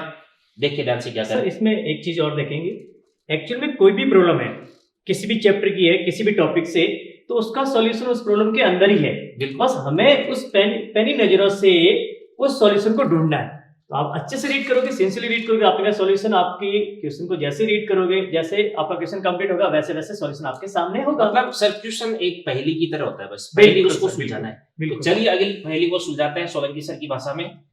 ये कह रहा है कि 2 wires A and B of same length, आपको लेंथ सेम दे रखी है, एरिया सेम दे रखा है और फिर उसके बाद हैविंग द सेम, तो लेंथ सेम दे रखी है, एरिया सेम दे रखा है, यंग मॉडुलस सेम दे रखा है। तो फिर तो इसके बाद में इसमें कुछ बचता ही नहीं है, ठीक है ना। Modulus are heated to the same range of temperature, ठीक है ना। The coefficient of linear expansion of A is 3/2 times. तो फिर उसके बाद रेशियो फोर्स प्रोड्यूस्ड, तो सर फोर्स का फॉर्मूला तो वापस वही हो गया। बिल्कुल बिल्कुल। देखो मैं आपको बता देता हूँ, डेल्टा एल अपॉन एल, ये तो अपन ने देखा था अल्फा डेल्टा टी, और फिर उसके बाद में F upon A equal to क्या था आपके पास में Y into strength alpha delta T. तो फिर उसके बाद में फोर्स को मैं लिख सकता हूँ वाई ए, इसके बाद एल्फा डेल्टा इंटू टी हो गया जी। टेम्परेचर भी आपके पास है सेम है, वाई भी आपके पास है सेम है, ये भी सेम है, एरिया भी सेम हो गया। तो एफ डायरेक्टली प्रोपोर्शनल टू क्या हो जाएगा सर? एल्फा हो जाएगा। यहाँ पे एल्फा आपके पास में क्या हो जाएगा? कोएफिशिएंट ऑफ लीनियर एक्सपेंशन जी जी। और फिर उसके बाद में if the coefficient of linear expansion of A is 3/2 times that of wire B, तो मतलब 3/2 ये तो रेशियो हो गया सर एल्फा का। बिल्कुल बिल्कुल। एल्फा का रेशियो होगा तो फिर उसके बाद में फोर्स का रेशियो भी यही हो जाएगा। तो अपन लिख सकते हैं यहाँ पर आपके पास F1 upon F2 equals to alpha 1 upon alpha 2 equals to क्या देगा? 3/2। तो 3/2 आपका फोर्थ आंसर करेक्ट हो जाएगा। करेक्ट, ठीक है ना जी। तो वापस मतलब यही डाउट है, वे घूम फिर करके वापस आ गई है, क्योंकि भैया इलास्टिसिटी अगर आप बात करेंगे तो इसके अंदर घुमा फिरा करके 3-4 तो टोटल फॉर्मूले ही है, इसके अलावा है क्या इस चैप्टर के अंदर? बाकी थ्योरेटिकल बातें है वो आपको ध्यान में रखनी है। यंग्स मॉडुलस, बल्क मॉडुलस और कोएफिशिएंट ऑफ रिजिडिटी, बस तीन ही बातें होती है। और मैक्सिमम प्रॉब्लम जो नीट में पूछी गई वो यंग्स मॉडुलस से पूछी गई, कभी कभार बल्क मॉडुलस की बात की गई। इससे ज्यादा बच्चा अपने क्या पढ़ेगा? बिल्कुल एनसीईआरटी में देखेंगे ये सारी चीजें और एग्जाम में ये पूछी जाती, तो ऑब्वियसली सारी प्रॉब्लम भी इन्हीं पे बेस्ड होगी। चलिए सर अगला क्वेश्चन अपन देखते हैं। तो अगला क्वेश्चन क्या कह रहे थे उधर से? अब देखो अपन आ चुके हैं सरफेस टेंशन का क्वेश्चन लग रहा है शायद सर मुझे जी। बिल्कुल बिल्कुल सरफेस टेंशन में एंट्री होगी। ये क्या कह रहा है कि सरफेस टेंशन में एंटर कर चुके हैं थ्रेड, इसको अपन ने क्या करके tied loose wire frame as shown in figure, इसको अपन क्या करते हैं सोप वाटर के अंदर अपन सोप सॉल्यूशन में डिप करते हैं, बाहर निकाल लेते हैं। तो आप देख सकते हैं कि यहाँ पे जैसे आप इसको बाहर निकालेंगे तो वैसे आपका ये जो सर्कुलर ये जो रिंग पोर्शन है इसके अंदर एक लिक्विड की फिल्म बन जाएगी। अब क्या कह रहा है देखो, अब ये कह रहा है कि फिर उसके बाद में when the portion A is punctured with the film the thread, मतलब एक को आपने पंक्चर कर दिया, तो जैसे आप एक को पंक्चर करोगे तो फिल्म ब्रेक हो जाएगी, फिल्म वो क्या हो जाएगी? वेनिश हो जाएगी, ब्रेक कर जाएगी। फिर उसके बाद में फिल्म बचेगी केवल किसके अंदर? बी रीजन के अंदर। अब बच्चों अपन बात करते हैं सरफेस टेंशन होती क्या है। सरफेस टेंशन किसी भी लिक्विड की सर ऐसी प्रॉपर्टी अपन बोलते हैं जिसके अंदर वो अपना एरिया सरफेस एरिया मिनिमाइज करता है, लेकिन टेंडेंसी रखता है। तो सर फिर उसके बाद में अगर बी रीजन है, बी फिल्म में इसका एरिया अगर मिनिमम होगा तो फिर उसके बाद में आपने इधर शिफ्ट हो जाएगा, इधर की तरफ शिफ्ट हो जाएगा, और इधर की तरफ अगर शिफ्ट हो जाएगा तो कुछ ऐसा बन जाएगा सर। बिल्कुल बिल्कुल ना, यहाँ पर इसी रीजन के अंदर आपकी जो फिल्म है वो बच जाएगी। तो फिर उसके बाद एक की तरफ कैसा हो जाएगा? कॉनकेव हो गया, कॉनकेव हो जाएगा, इसको अपन बोलेंगे कॉनकेव टुवर्ड्स ए, तो बिकम्स कॉनकेव टुवर्ड्स ए। तो फर्स्ट ऑप्शन ये आपका करेक्ट है, ठीक है ना। अब यहाँ पे मैं एक चीज और सजेस्ट करूंगा, हालांकि इस क्वेश्चन में ऐसी प्रॉब्लम नहीं है। कई बार क्या होता है कि जैसे मतलब फर्स्ट क्वेश्चन है वो अपने को ऐसा सही लगता है, तो भी बच्चों अपने को 4-5 सेकंड का टाइम और लगेगा, अपने को एक बार सारे ऑप्शंस देख लेने चाहिए, ठीक है ना। स्पेशली होता है क्या सर, जैसे मतलब कोई भी क्वेश्चन अपन सोल्व करते हैं उसके अंदर फर्स्ट ऑप्शन अपना करेक्ट हो गया, बच्चा उसको तुरंत प्रभाव से टिक करता है और आगे वाले क्वेश्चन में बढ़ जाता है और कॉन्फिडेंट होता है कि चलो यार ये क्वेश्चन तो मेरा सही हो गया। फिर उसके बाद में घर जाकर के देखता है तो एक ऑप्शन उसको ये मिलता है ऑल ऑफ द अबव। बिल्कुल बिल्कुल, और ऑप्शन भी करेक्ट हो सकते हैं, और भी करेक्ट हो सकते हैं। तो मैं आपको ये बोलूंगा कि अगर आपने इस चीज को सीरियसली लिया तो भी आपका कम से कम एक क्वेश्चन तो सही हो सकता है नीट के एग्जाम में। एक सिली मिस्टेक है सर, एक क्वेश्चन की क्या बात कर रहे हो, एक क्वेश्चन अपने मेडिकल कॉलेज के अंदर एंट्री दे देता है और रोक देता है, बहुत बड़ी बात है, बहुत बड़ी बात है सर। बिल्कुल। तो चलिए सर अगला क्वेश्चन अपन देखते हैं अगले क्वेश्चन की तरफ रुख करते हैं। ये क्वेश्चन भी बहुत अच्छा क्वेश्चन है। देखो इसको मैं थोड़ा सा ढंग से एक्सप्लेन कर देता हूं। एक्चुअली सरफेस टेंशन को अपन किस प्रकार से डिफाइन करते हैं कि कोई भी जो लिक्विड सरफेस होती है, फ्री सरफेस होती है, उस पर अपन कोई भी एक इमेजिनरी टेंजेंट ड्रॉ करते हैं और उस टेंजेंट के एक तरफ लगने वाला फोर्स डिवाइडेड बाय उसकी लेंथ, ये तो सरफेस टेंशन होता है। बिल्कुल बिल्कुल। तो जैसे मतलब मान के चलिएगा ये अपने पास इस प्रकार से कोई एक कंटेनर है, बर्तन है, और इसके अंदर अपन इस प्रकार से लिक्विड भर है, इस पर मैंने इस प्रकार से कोई भी टेंजेंट ड्रॉ कर दिया, तो इस पे इधर वाला जो लिक्विड है ये भी इसको F से खींचता है और इधर वाला लिक्विड है वो भी F से खींचता है, तो F ये भी F, और इसकी लेंथ कितनी L है, तो यहां से आपके पास T इक्वल टू क्या बन जाएगा अपने पास F by L, तो F बराबर क्या देगा आपके पास T इंटू L हो जाएगा, ठीक है ना। अब इधर के लिक्विड का सरफेस टेंशन भी T और इधर का भी कितना हो जाएगा T हो जाएगा, तो दोनों तरफ से इस पे बराबर फोर्स लग रहा है। बिल्कुल बिल्कुल। तो इस इमेजिनरी लाइन पे नेट फोर्स अपने पास में 0 आ जाएगा। जी जी। बट यहाँ पे क्या कह रहा है, ध्यान से देखना, देखो कि 2 मीटर लंबी लकड़ी की छड़ पानी की सतह पे तैर रही है और पानी का पृष्ठ तनाव कितना भी 0.7 है। छड़ी के एक और साबुन का घोल डाल देने पर पृष्ठ तनाव घट करके इतना हो गया। जी जी। तो सर इधर का जो पृष्ठ तनाव सरफेस टेंशन है वो तो आपके पास है 0.07 ही मान लो, और इधर का जो सरफेस टेंशन है ये कितना देगा आपके पास है 0.06 हो गया। अब इधर का सरफेस टेंशन अगर आपने डिक्रीज कर दिया तो ऑब्वियसली फोर्स भी डिक्रीज हो जाएगा, तो फिर उसके बाद नेट फोर्स अपने पास इधर की तरफ आ जाएगा। जी जी। तो नेट फोर्स अपने पास क्या बन जाएगा, F नेट इक्वल टू, इसको अपन बोलेंगे F1 माइनस अपने पास F2 देगा, F बराबर क्या देगा T इंटू L। जी जी। तो ये आपके पास T1 माइनस T2 मल्टीप्लाई क्या देगा आपके पास L देगा, तो T1 माइनस T2 0.07 माइनस 0.06 कितना देगा 0.01 इंटू L कितना देगा अपने को यहाँ पे 2 दे रखा है, तो 0.02 कौन सा ऑप्शन, फोर्थ ऑप्शन। सर इसके अंदर एक चीज, अगर बचपन में, हालांकि अपना बचपन बहुत जल्दी, ठीक है ना, 90s के आसपास अपना बचपन था, ठीक है ना, तो उस दौरान अगर अपन बात करें तो मेरे को याद है कि एक बार मेरे जो दादाजी मेरे लिए खिलौना लेकर के आए थे, उसके अंदर क्या होता था, जैसे मतलब एक बकेट है उसके अंदर पानी भर के, फिर उसके बाद उसके अंदर एक बोट चलाते थे। जी जी। और उस बोट के पीछे क्या होता था, कपूर लगा होता। बचपन में मेरे को ये चीज समझ में नहीं आई, बाद में जाके समझ में आई। तो एक तरफ का कपूर क्या होता है, पिघलता रहता है, और जहां से कपूर पिघलता है अपने आप ही चलती थी वो, अपने आप ही चलती थी। सोचते थे कि कैसे चल रही है, इसमें कोई इंजन है ना मशीन है ना आवाज आ रही है, और ये कैसे चल रही है, जैसे रखा है और वो चलना स्टार्ट हो जाती थी, चलना स्टार्ट हो जाती थी। तो एक्चुअली होता क्या था उसके अंदर, जैसे मतलब मैं इसका डायग्राम बना देता हूँ कि जैसे मान के चलिएगा ये लिक्विड की फ्री सरफेस होगी, यहाँ पर जैसे मान के चलिएगा ये कोई मोटर बोट है, ठीक है ना, और इसके अंदर पीछे की तरफ मान के चलिएगा कपूर लगा हुआ है, ठीक है ना। जैसे ये कपूर पिघलेगा इसके पीछे का सरफेस टेंशन क्या हो जाएगा, कम, तो पीछे की तरफ लगने वाला फोर्स तो कम हो जाएगा, आगे की तरफ लगने वाला फोर्स ज्यादा हो जाएगा, आगे तो फिर अपने आप ये आगे की तरफ बढ़ने लग जाती है, ठीक है ना। तो सरफेस टेंशन में चेंज का ही ये सब कुछ बिल्कुल बिल्कुल। और इसका एक दूसरा वर्जन आया था जिसमें आपने क्या करते हैं, मोमबत्ती जला देते थे, हाँ, या दीपक जला देते थे, बिल्कुल, टेम्परेचर बढ़ता कम ज्यादा हो जाता और वो चलती रहती थी, बिल्कुल। उस समय तो समझ में नहीं आया कि हो क्या रहा है, बट बड़े होने के बाद पता चला कि ये सारा फिजिक्स का गेम है, फिजिक्स का खेल है, और अब अच्छा भी लगता है। तो उन खिलौनों से आप भी खेला, मैं भी खेला, आज के बच्चे आई थिंक डिजिटल या दूसरे खिलौनों से खेलते हैं। बिल्कुल बिल्कुल। चलिए सर अगले क्वेश्चन की तरफ रुख करते हैं। ये वाला क्वेश्चन, इसको थोड़ा सा मैं ढंग से एक्सप्लेन कर देता हूँ, क्योंकि इस टॉपिक पे बेस्ड मैंने 3-4 क्वेश्चंस है वो आपके लिए डाले इसके अंदर। तो सर यहाँ पे क्या कर रहे हैं अपन, drop energy needed to breaking a drop radius r into small n, drops of radius small r। जी जी। तो सर एक बड़ी ड्रॉप है, इसको आपने कई सारी छोटी छोटी ड्रॉपलेट्स के अंदर कन्वर्ट कर दिया है, स्प्लिट कर दिया है। तो इसकी रेडियस कितनी देगी आपके पास, कैपिटल R, और इस एक की रेडियस स्मॉल r हो जाएगी, ये एक है, और ये अपने पास कितना देगी n टाइम्स। तो सर मास कंजर्व रहेगा, बिल्कुल, वॉल्यूम कंजर्व रहेगा, बिल्कुल, और वॉल्यूम कंजर्व रहेगा तो एक बड़ी ड्रॉप का वॉल्यूम इक्वल टू n छोटी ड्रॉप का वॉल्यूम, बिल्कुल। तो इसको अपन बोलेंगे, क्या बोलेंगे, 4/3 pi into capital R cube equal to बन जाएगा आपके पास n into 4/3 pi into small r cube. जी, तो यहां से अपने पास में बन जाएगा r क्यूब इक्वल टू क्या देगा आपके पास n into small r cube देगा। जी, अब यहाँ पे इसको भी अपन कई तरीके से लिख सकते हैं, जैसे इसको चेंज कर सकते हैं, कैपिटल R इक्वल टू क्या देगा आपके पास n to the power 1/3 into small r हो जाएगा। जी, और एक जगह अपने को n की वैल्यू भी पुट करनी पड़ेगी। जी जी, तो n बराबर क्या देगा अपने पास है r क्यूब अपॉन ये अपने पास स्मॉल r क्यूब बन जाएगा, ठीक है ना।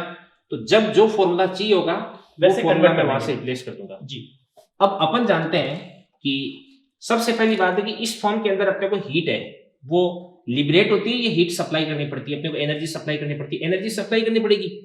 क्योंकि बच्चों अपन जानते हैं कि सरफेस एनर्जी कुछ तो होता है सरफेस टेंशन इनटू एरिया।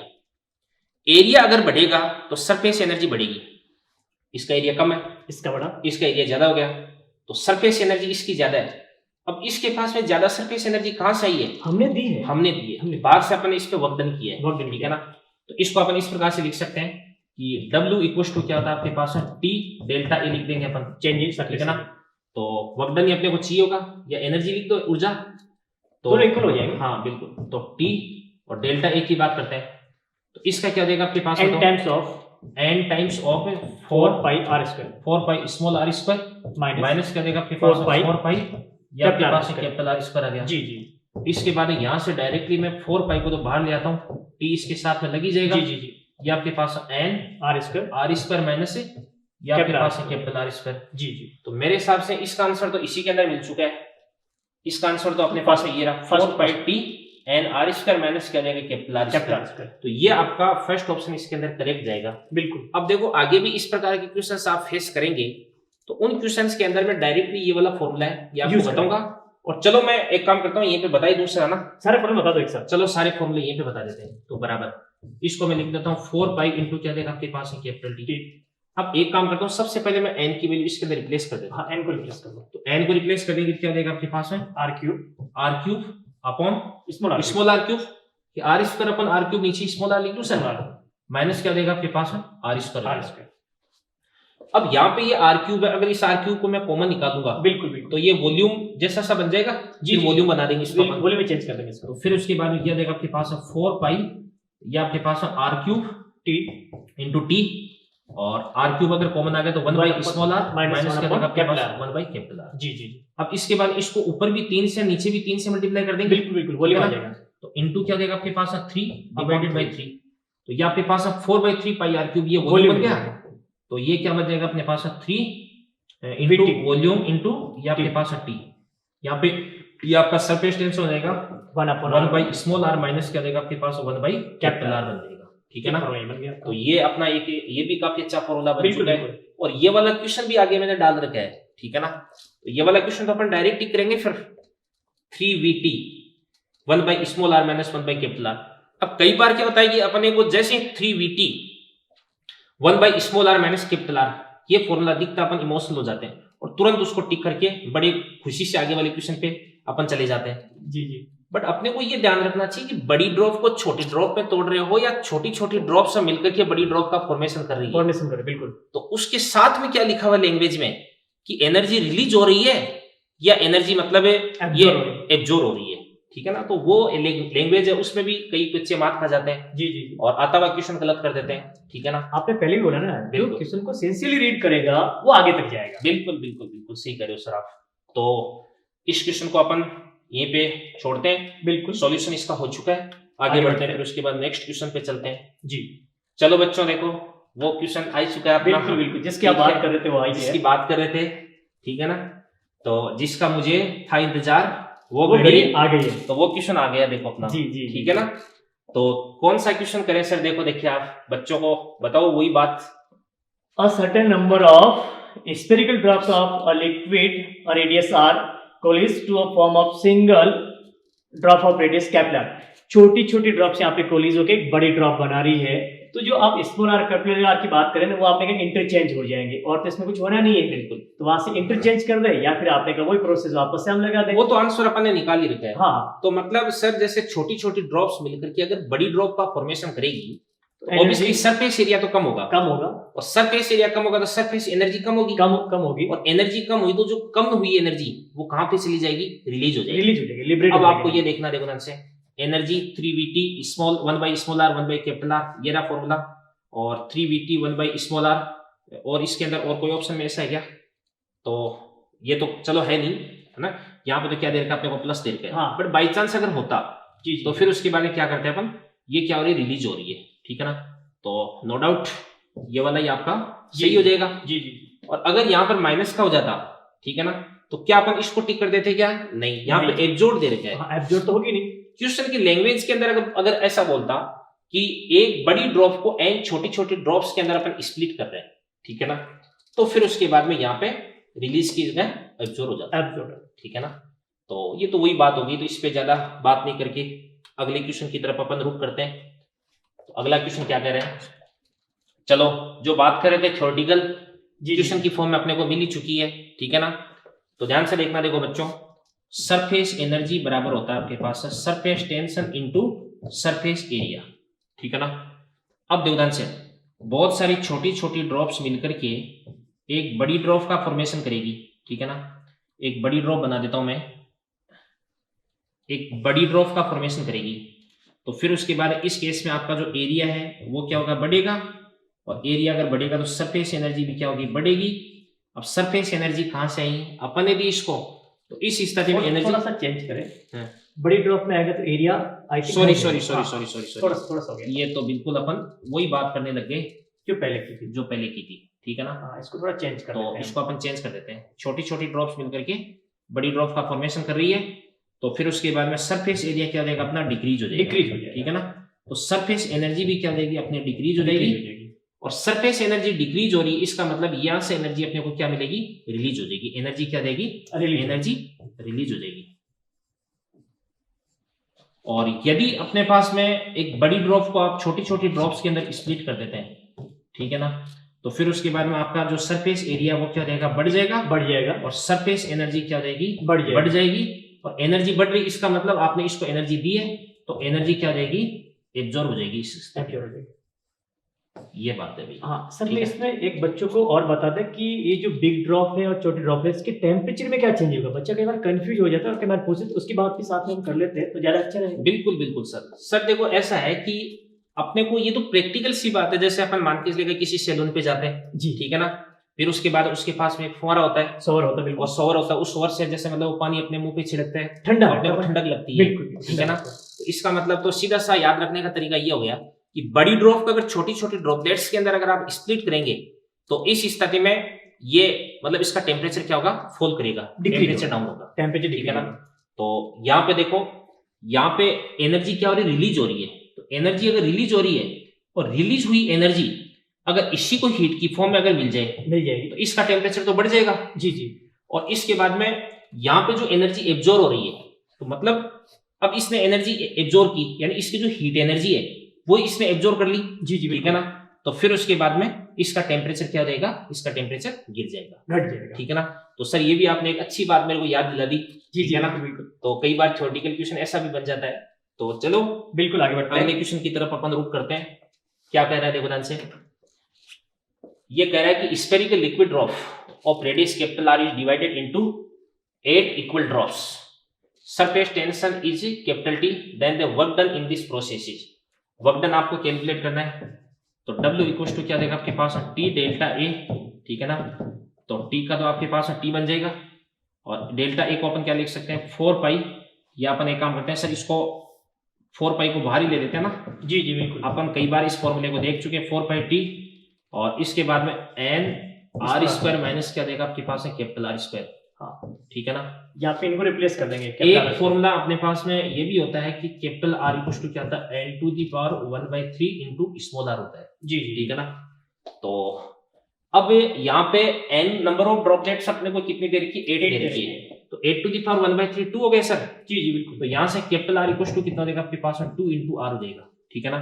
तो ये आपके पास है 4 पाई इंटू क्या देगा T, इसके बाद n की वैल्यू कितनी पुट कर देंगे अपन, कैप ऑप्शन भी देख लेते हैं, कैपिटल में दे रखा है, स्मॉल r की वैल्यू पुट कर देते हैं, हाँ बिल्कुल, स्मॉल r की वैल्यू पुट करेंगे जी। तो n की वैल्यू अपने को 8 पुट करनी है, तो 8 पुट कर दिया इनटू स्मॉल r कितना देगा r/2, तो ये आपके पास r स्क्वायर बाई क्या देगा आपके पास है 4, माइनस क्या देगा r स्क्वायर हो जाएगा, तो 8/4 कितना देगा 2, तो 2r square minus r square हो जाएगा, तो ये आपके पास आ जाएगा 4 पाई r स्क्वायर इंटू t, ये अपना आंसर आ जाएगा, ठीक है ना। तो इसके बाद में थर्ड ऑप्शन करेक्ट जा रहा है। अब देखो इस क्वेश्चन को आपका करने का जो तरीका वो डिफरेंट हो सकता है, बिल्कुल बिल्कुल। कई लोग क्या करते हैं, जैसे मतलब ये इस स्मॉल r को रिप्लेस कर देते हैं जी, उससे डायरेक्ट फॉर्मूला बन जाएगा आपके पास में, बट बेसिक फॉर्मूला एक फॉर्मूला आप ये याद रख लो ना, ठीक है ना। बाद में स्मॉल r को रिप्लेस करना है कि कैपिटल R को रिप्लेस करना है कि n को रिप्लेस करना है, अकॉर्डिंग टू ऑप्शन, ठीक है। तो चलिए सर ये भी अपना क्वेश्चन नंबर 21 आराम से सोल्व हो चुका है, कोई दिक्कत नहीं है। चलो अगले क्वेश्चन की तरफ अपन चलते हैं। नेक्स्ट ये कह रहा है कि if the radius of spherical liquid drop है, इसके अपन क्या करते हैं, रेडियस r से अपन r प्लस डेल्टा r कर देते हैं, इंक्रीज कर दिया radius. Corresponding increase in surface energies. तो बच्चों अपन जानते हैं कि सरफेस एनर्जी इक्वल टू क्या होता है, सरफेस टेंशन इनटू एरिया होता है, ठीक है ना। तो आपको सरफेस एनर्जी में चेंज पूछा जा रहा है, तो सरफेस एनर्जी में चेंज, तो डेल्टा सरफेस एनर्जी बराबर क्या देगा आपके पास में, surface energy 2 minus surface energy 1 equal to क्या देगा आपके पास में, टी डेल्टा ए, तो इसको अपन बोलेंगे A2 माइनस A1 हो जाएगा। तो यहाँ पे अपन लिख देंगे टी, A2 की बात करते हैं, बाद में रेडियस कितना हो जाती है, r प्लस डेल्टा डेल्टा। तो फिर उसके बाद में इसको अपन लिख देंगे 4 पाई, इसके बाद में r प्लस डेल्टा r का होल स्क्वायर माइनस क्या देगा आपके पास 4 पाई r स्क्वायर हो जाएगा। तो यहां से मैं 4 पाई इंटू टी, 4 पाई को बाहर ले लेता हूं, अभी r प्लस डेल्टा r का होल स्क्वायर कर देते हैं, तो क्या बन जाएगा a प्लस b का स्क्वायर, जी जी, तो r स्क्वायर प्लस क्या देगा सर, डेल r का square delta r square plus 2 twice of r delta r minus क्या देगा अपने पास में r r स्क्वायर। तो क्यों ना अपन यहाँ पे जो r स्क्वायर है इसको अपन r स्क्वायर से कैंसिल आउट कर कैंसिल दें। आउट हो जाएगा। एक चीज यहाँ पे अपने को ध्यान रखनी है कि जो डेल्टा r है ये बहुत छोटा सा वेरी है, स्मॉल वेरी स्मॉल जी। तो इसका अगर अपन स्क्वायर करेंगे तो वेरी वेरी स्मॉल बन जाएगा, जैसे 0.1 है, इसका अगर स्क्वायर करोगे तो 0.01 बन जाएगा, बहुत छोटा बन जाएगा, बहुत छोटा हो जाएगा। तो डेल्टा r को यहाँ पे अपन नेग्लेक्ट कर सकते हैं, बिल्कुल बिल्कुल, क्योंकि 2r इंटू डेल्टा r, इसके सामने डेल्टा r स्क्वायर कुछ भी नहीं है, कुछ भी नहीं। तो फिर उसके बाद इसको अपन किसके हवाले कर देते हैं, 0 के हवाले।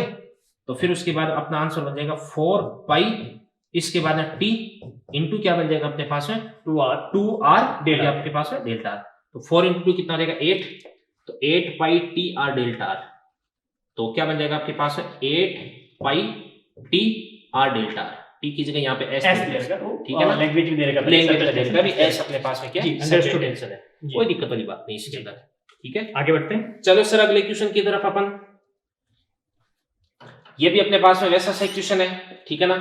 तो पृष्ठ ऊर्जा में परिवर्तन, चेंज इन सरफेस एनर्जी अपने को पूछा जा रहा है, तो चेंज इन सरफेस एनर्जी वही हो जाएगा अपने पास डेल्टा एस इक्वल टू, इसको अपन बोलेंगे SE2 माइनस क्या देगा आपके पास SE1, तो इसको अपन बोलेंगे क्या टी डेल्टा ए, तो टी डेल्टा ए बोलेंगे, या इसको अपन बोलेंगे टी इंटू A2 माइनस क्या देगा आपके पास A1 हो जाएगा, और बराबर टी, और इसको अपन लिख देंगे 4 पाई बाहर ले लो, और A2 ये तो फॉर्मूला तो सर मैंने याद करने के लिए बोल ही रखा है, देखो बच्चों को, बिल्कुल बिल्कुल, तो यही फॉर्मूला था सर, बिल्कुल ये फॉर्मूला था, ठीक है ना। तो फिर उसके बाद में ये अपने पास बन जाएगा 4 पाई इंटू क्या देगा टी, और n की वैल्यू कितनी हो जाएगी सर आपकी बात 27, और अगर थोड़ी सी प्रैक्टिस हो जाए तो मैं स्मॉल r को डायरेक्टली लिख दूंगा, यहाँ से क्या लिख दूंगा r/3, कैपिटल R/3 हो गया ना, बिल्कुल बिल्कुल, तो कैपिटल R/3, तो इसको मैं लिख दूंगा r²/9, तो r²/9 माइनस क्या देगा आपके पास r², तो 27/9 कितना देगा 3, तो 3r² माइनस r² कितना देगा 2r², 2 मल्टीप्लाई 4, तो ये आपके पास आ जाएगा 8 पाई r² इंटू टी। अब सुनो ध्यान से, ऑप्शन देखो कि ऑप्शन तो मिलेगा ही नहीं, दे रखा है, डायमीटर दे रखा है, तो अपन जानते हैं कि रेडियस इक्वल टू क्या था डायमीटर बाय 2, तो r इक्वल टू क्या बन जाएगा अपने पास में d/2 बन जाएगा, तो r² इक्वल टू क्या देगा सर d²/4, तो 4 8/4 कितना बन जाएगा 2, तो 2 देख लो सेकंड ऑप्शन, तो सेकंड ऑप्शन, ठीक है ना। अब यहाँ पे देखो अपन तो टी लिखे हैं, यहाँ पे सिग्मा दे रखा है, और लैंग्वेज के अंदर लैंग्वेज में आपने को गिवन है कि भाई सरफेस टेंशन है वो आपको क्या लेके चलनी है, सिग्मा लेके चलना है, ठीक है ना। तो क्वेश्चन जो बोलता है, ठीक है ना, वही बात अपने को मान के चलनी है, ठीक है ना, चाहे वो चीज प्रैक्टिकल लाइफ में पॉसिबल हो चाहे नहीं हो। क्वेश्चंस में कई बार आपको ऐसा भी सुनने को मिलता है, ऐसी बात भी आपको पढ़ने को मिलती है कि वो चीज प्रैक्टिकली एग्जिस्टेंस करती नहीं है, बट क्वेश्चन भगवान होता है, क्वेश्चन ने जो बोला उसके खिलाफ अपने को बिल्कुल भी नहीं जाना है, अपना ज्ञान लगाना है, एग्जामिनेशन हॉल से बाहर आकर के लगा लो। एग्जाम में तो जो एग्जाम सेट करने वाले, पेपर सेट करने वाले ने, उसको आपको ये मान के चलना है कि मेरे से ज्यादा दिमाग है उसके पास में, ठीक है ना, तभी आपका टेस्ट ले रहा है, ठीक है भाई, जो बोला वो लास्ट बस उसमें ज्यादा अपने को दिमाग नहीं लगाना है। चलिए सर अगला क्वेश्चन अपन देखते हैं। फिर ये देखो मैं आपको थोड़ा सा इसके अंदर बेसिक ज्ञान देना सर, बढ़िया सा, बिल्कुल ज्ञान तो देना पड़ेगा सर, इसमें प्रॉब्लम बनती है, पूछी जाती है, इसको ज्ञान देना क्या होगा, ये तो आपने का इंपॉर्टेंट प्रॉब्लम है, अगर डिस्कस नहीं करेंगे छोटा तो सा बच्चा confuse हो क्वेश्चन जाएगा। लग रहा है देखने में। स्पर्श कोण, कांटेक्ट एंगल क्या होता है, देखो बच्चों क्या होता है कि एक्चुअली एक तो होता है कोहेसिव फोर्स, एक होता है एडेसिव फोर्स, ठीक है ना। सेम नेचर के मॉलिक्यूल्स के बीच में जो फोर्स लगता है, फोर्स ऑफ अट्रैक्शन, इसको अपन बोलते हैं कोहेसिव फोर्स, और डिफरेंट नेचर के जो मॉलिक्यूल्स के बीच में फोर्स लगता है उसको अपन बोलते हैं एडेसिव फोर्स बोलते हैं। जैसे वाटर मॉलिक्यूल पे फोर्स लगाता है, कोहेशन का फोर्स हो देगा, और वाटर मॉलिक्यूल और ग्लास मॉलिक्यूल के बीच में फोर्स हो देगा, एडिशन का फोर्स हो देगा, एडेसिव फोर्स हो देगा, ठीक है ना। अब होता क्या है कि अगर अपन किसी भी लिक्विड और सॉलिड को एक दूसरे के कांटेक्ट में लेकर के आते हैं, ठीक है ना, तो इस स्थिति में ये जो फोर्स है, इस फोर्स की वजह से लिक्विड की शेप चेंज हो जाती है, ठीक है ना। अब कैसे शेप चेंज हो जाती है, जैसे अगर सर मैं कोई भी जैसे ग्लास स्लेब है, और इस ग्लास स्लेब के ऊपर अगर मैं जैसे मान के चलेगा पानी की ड्रॉप रखता हूं, बूंद ले लो, तो पानी की अगर मैं जैसे ड्रॉप रखता हूं तो ये पानी की ड्रॉप इस प्रकार से यू बन जाएगी, ठीक है ना। हाँ सर, तो पानी की ड्रॉप इस प्रकार से, ये मैंने पानी की ड्रॉप रखी इसके ऊपर, तो ये तो अपने पास में क्या हो जाएगा, इस प्रकार से लिक्विड हो गया, और ये अपने पास में सॉलिड हो गया, ग्लास। अब एंगल ऑफ कांटेक्ट कहां पे बनता है, जहां पे कांटेक्ट हो रहा है वहां पे, ठीक है ना। तो कांटेक्ट यहाँ पे कहां पे हो रहा है, अभी यहाँ पे कांटेक्ट हो रहा है, ठीक है ना। तो यहाँ पे अपने को दो टेंजेंट बनानी पड़ेगी, बिल्कुल बिल्कुल। एक तो टेंजेंट बनेगी इस प्रकार से लिक्विड पर, जी, ठीक है ना, और एक टेंजेंट कहां पे बन जाएगी, इस प्रकार से सॉलिड सरफेस पे, सॉलिड पे, और वो भी लिक्विड के अंदर। इन दोनों के बीच का जो एंगल होता है इसको अपन क्या बोलते हैं, एंगल ऑफ कांटेक्ट बोलते हैं। तो एक तो टेंजेंट कहां पे बन गई अपनी, लिक्विड पे, और एक बन गई सॉलिड पे, लिक्विड के अंदर, इनटू द लिक्विड, ठीक है ना।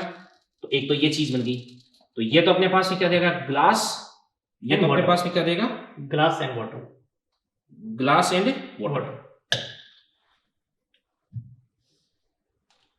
ये अपने पास बन जाएगा इस प्रकार से ग्लास एंड ये वाटर हो गया।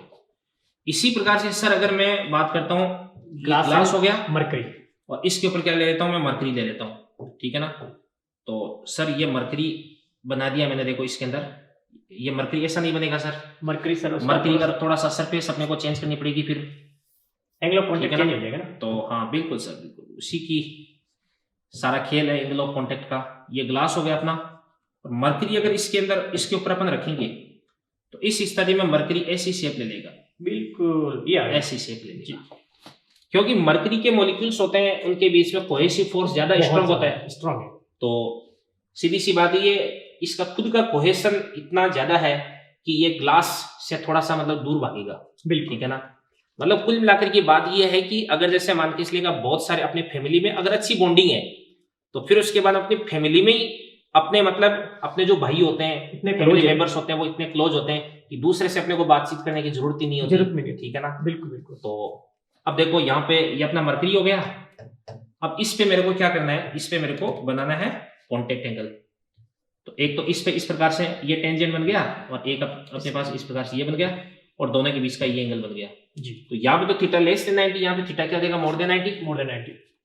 और एक एग्जांपल होता है स्पेशल एग्जांपल सिल्वर और वाटर का, बिल्कुल। तो यहाँ पे तो ले लेता हूं मैं इस प्रकार से सिल्वर, ये सिल्वर हो गई सर जी, और इसके ऊपर ले लेता हूं मैं वाटर, ये अपने पास इस प्रकार से वाटर हो गया, इसकी ऐसी सरफेस बन जाती है जी जी, ठीक है। तो फिर उसके बाद में इस पे मैं अगर बनाता हूं तो एक तो टेंजेंट बन जाएगा इस प्रकार से, एक तो टेंजेंट बन जाएगा इस प्रकार से ये, और एक बन जाएगा इस लिक्विड के अंदर ये, दोनों के बीच का एंगल कितना देगा, 90 देगा, ठीक है ना। सिल्वर और ये अपने पास में क्या देगा, वाटर देगा, ये अपने पास बन गया वाटर बन गया। तो यहाँ पे थीटा क्या हो जाएगा, लेस देन 90, यहाँ पे थीटा मोर देन 90, ये एक्यूट एंगल हो गया, ये ऑब्ट्यूस एंगल हो गया, ये अपने पास में राइट एंगल हो गया, 90 का एंगल बन गया। ये तो डिपेंड करता है कोहेसिव फोर्स और एडेसिव फोर्स पे डिपेंड करता है, ठीक है ना। तो उम्मीद करता हूँ ये सारी बातें आपकी बहुत अच्छे से समझ में आ गई होगी। अब एक बार स्क्रीन को मैं क्लीन कर देता हूँ, और फिर उसके बाद में थोड़ा सा कैपिलरी एक्शन के बारे में समझा देता हूँ जी, है ना। तो देखो अगर जैसे मान के चलेगा आपके पास में ये कैपिलरी है, इसको आपने लिक्विड के अंदर डिप कर दिया है, ठीक है। और फिर उसके बाद में अगर जैसे मान के चलेगा यहाँ पे जो लिक्विड है इसके अंदर, ठीक है ना, इसके अंदर जो लिक्विड है वो लिक्विड इस प्रकार से यू बन रहा है, ऐसा शेप ले लिया, ठीक है। तो फिर उसके बाद में अब जैसे मान के चलेगा ये जो पॉइंट आपके पास में, इस पॉइंट पर मेरे को कांटेक्ट एंगल बनाना है। तो कांटेक्ट एंगल कैसे बना दूंगा, एक तो सॉलिड पे लिक्विड के अंदर, और एक इस प्रकार से यू बना दूंगा। तो ये अपने पास में क्या बन गया, कांटेक्ट एंगल बन गया। और यहाँ पे ऑब्वियसली आपका जो कांटेक्ट एंगल है लेस देन क्या देगा अपने पास में, 90 देगा जी, ठीक है ना। अब यदि इस पर मैं सरफेस टेंशन का फोर्स देखता हूं, तो देखो इस पे सरफेस टेंशन का फोर्स खींचाव लग जाएगा इस प्रकार से इधर की तरफ, और इस फोर्स को अपन क्या बोल सकते हैं अभी, टी इंटू एल हो गया।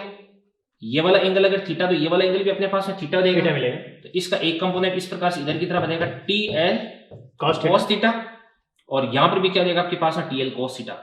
तो ये जो टी एल cos थीटा होता है, ये क्या करता है, इसके अंदर जो लिक्विड चढ़ा हुआ है इस लिक्विड के वेट को बैलेंस कर देता है, बैलेंस ठीक करेगा। है ना, ये चीज होगी।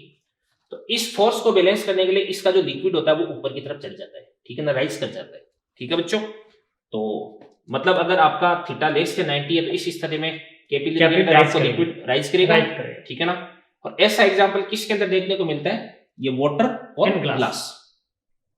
अगर अपन ग्लास कैपिलरी के अंदर अपन मरकरी डाल देते हैं, या मरकरी के पोर्ट के अंदर अपन जैसे कैपिलरी को अगर अपन डिफ कर देते हैं, तो इस स्थिति में वो अपने को नीचे की तरफ फॉल दिखेगा अपने को। जैसे कलर चेंज कर लेते हैं अपन इसका, ठीक है ना, बहुत सारे कलर्स का ऑप्शन अपने पास में है, तो इससे और ज्यादा अच्छा थोड़ा सा आपके समझ में आ जाए। ये अपने पास में सर कैपिलरी होगी, जी जी, और ये अपने पास में मरकरी हो गया। और अगर इसके अंदर अगर अपन मरकरी डाल देंगे, तो सर मरकरी नीचे चला जाता है, बिल्कुल बिल्कुल, और इसकी इस प्रकार से यू बन जाती है, शेप मेनिस्कस का शेप जो है ऐसे हो जाएगा, मेनिस्कस। बिल्कुल सर, आपने अच्छा वर्ड मेरे को बताया, मेनिस्कस। हिंदी में नवचंद्रक बोलते हैं हाँ, इसको। नवचंद्रक, अच्छा सुंदर सा नाम है सर, बिल्कुल बिल्कुल, बहुत प्यारा है। तो यहाँ पे अपन बात करते हैं टेंजेंट पर ड्रॉ करते हैं, एक तो टेंजेंट लिक्विड पे और एक सॉलिड पे। ये देखो 90 से बड़ा एंगल हो गया, मोर देन 90 डिग्री। अब इस स्थिति में इस पर नीचे की तरफ लग रहा है टीएल लग रहा है, ठीक है ना, और ये नीचे इधर की तरफ जो टीएल लग रहा है ना, इसका कंपोनेंट नीचे की तरफ आएगा, तो ये क्या करेगा, इसको नीचे की तरफ खींचेगा, ठीक है ना। अब इसको समझाने का मेरे पास में एक दूसरा तरीका भी है, प्रेशर, एक्सिस प्रेशर है, उससे भी अपन समझा सकते हैं। कैसे भी तो समझ ही रहे हैं, बात एक ही, कोई दिक्कत वाली बात नहीं है, फाइनल कंक्लूजन दोनों का सेम। बिल्कुल। और सर अगर अपन ग्लास वो वाटर के अंदर अगर अपन सिल्वर की मरकरी डाल देंगे, तो इस स्थिति में कैसा सा डायग्राम बनेगा, ये अपन देख लेते हैं। देखो बिल्कुल बिल्कुल, तो सर इस प्रकार से ये बर्तन हो गया, ये कैपिलरी हो गई अपने पास में, और ये पानी है, और कैपिलरी सिल्वर की है, कैपिलरी सिल्वर की है, ये सिल्वर है। अब पुराने जमाने में आपने कहा हुआ भी करती थी, हाँ बिल्कुल, घरों में मिल जाती थी, बिल्कुल बिल्कुल सर। तो फिर उसके बाद में अब इसके अंदर अगर अपन लिक्विड डालेंगे, पानी है, तो पानी की सरफेस ऐसी रह जाएगी बिल्कुल एकदम, न तो राइज करेगा न फॉल करेगा, राइज एंड फॉल दोनों। इस स्थिति में इस पर अगर मैं जैसे कांटेक्ट एंगल की बात करता हूँ, तो 90 हो जाएगा। तो एक तो ये बन गया, एक इस प्रकार से ये बन गया, तो ये आपके पास 90 का एंगल बन गया। तो इस स्थिति में लिक्विड न तो राइज करेगा और न लिक्विड फॉल करेगा, ठीक है ना। तो काफी सारा ज्ञान इस पे हो चुका है, तो सर अब आगे बढ़ना चाहिए अपने को। बिल्कुल बिल्कुल, ठीक है ना। चलिए सर अगला क्वेश्चन अपन देखते हैं। ये वाला क्वेश्चन बड़ा आसान सा क्वेश्चन है, पढ़ो सर क्या कह रहे हैं, देखिए question. The excess pressure inside one soap bubble is 3 times that inside a second soap bubble. Then the ratio of their surface area. Surface area का रेशियो पूछा गया है और एक्सेस प्रेशर का रेशियो दे रखा है। तो एक्सेस प्रेशर की फॉर्मूली जो हम राइट करते हैं, P excess is equal to soap bubble की बात किए हम कहते हैं 40 अपॉन में आर, ऐसा कुछ फॉर्मूला मिलता है। बिल्कुल सर, डेरिवेशन से मिलता है, एक्सेस प्रेशर कैलकुलेट करते हैं। तो यहाँ पे जो मिला रेडियस और एक्सेस प्रेशर में रिलेशन हमें जो मिला है that's equal to 1 upon R मिल जाएगा।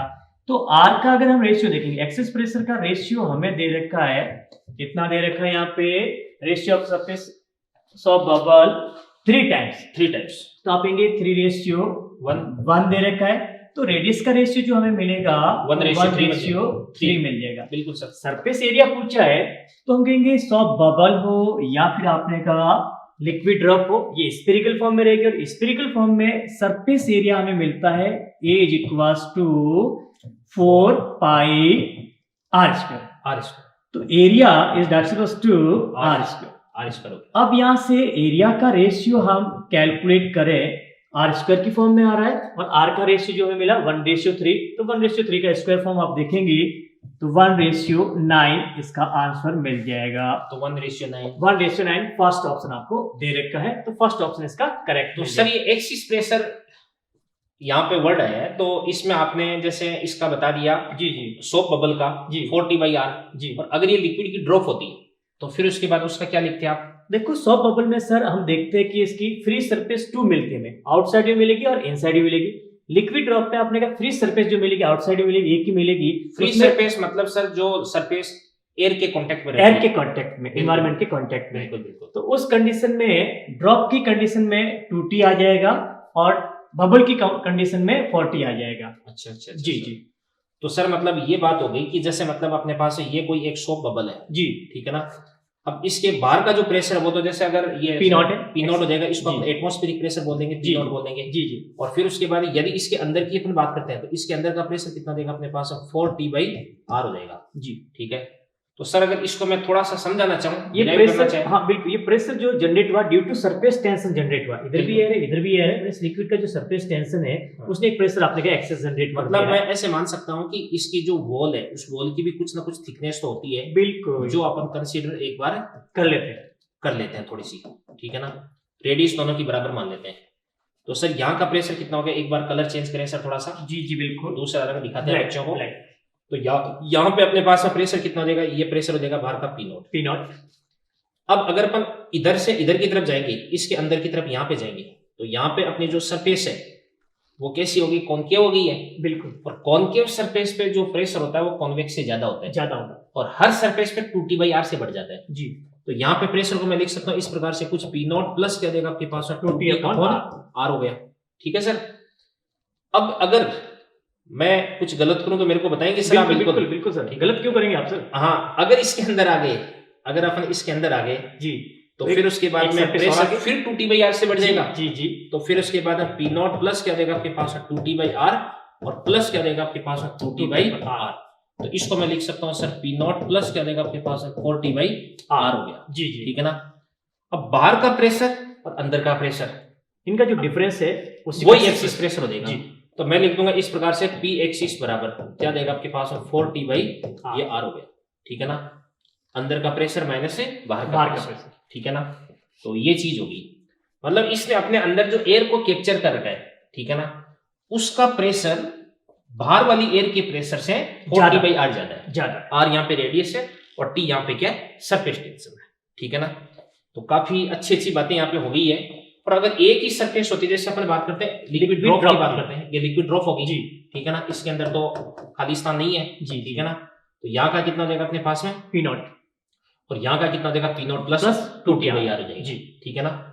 और इसको भी अपन डिराइव कर सकते हैं, Derive चलो करने उससे के अलग अलग- नहीं पढ़ेंगे अपन, हाँ, हाँ। सीधा अपने कौन बच्चे ने देख रखा, बच्चे ने देख रखा, बच्चे को पता डेरिवेशन, यहाँ से आपने सिंपल डेरिवेशन बता दिया और कंप्लीट डेरिवेशन, एनसीईआरटी का डेरिवेशन, डेरिवेशन सबका अलग अलग तरीका होता है, बिल्कुल। बट फाइनल रिजल्ट जो आपको मिला है वो मिल गया। आगे बढ़ते हैं।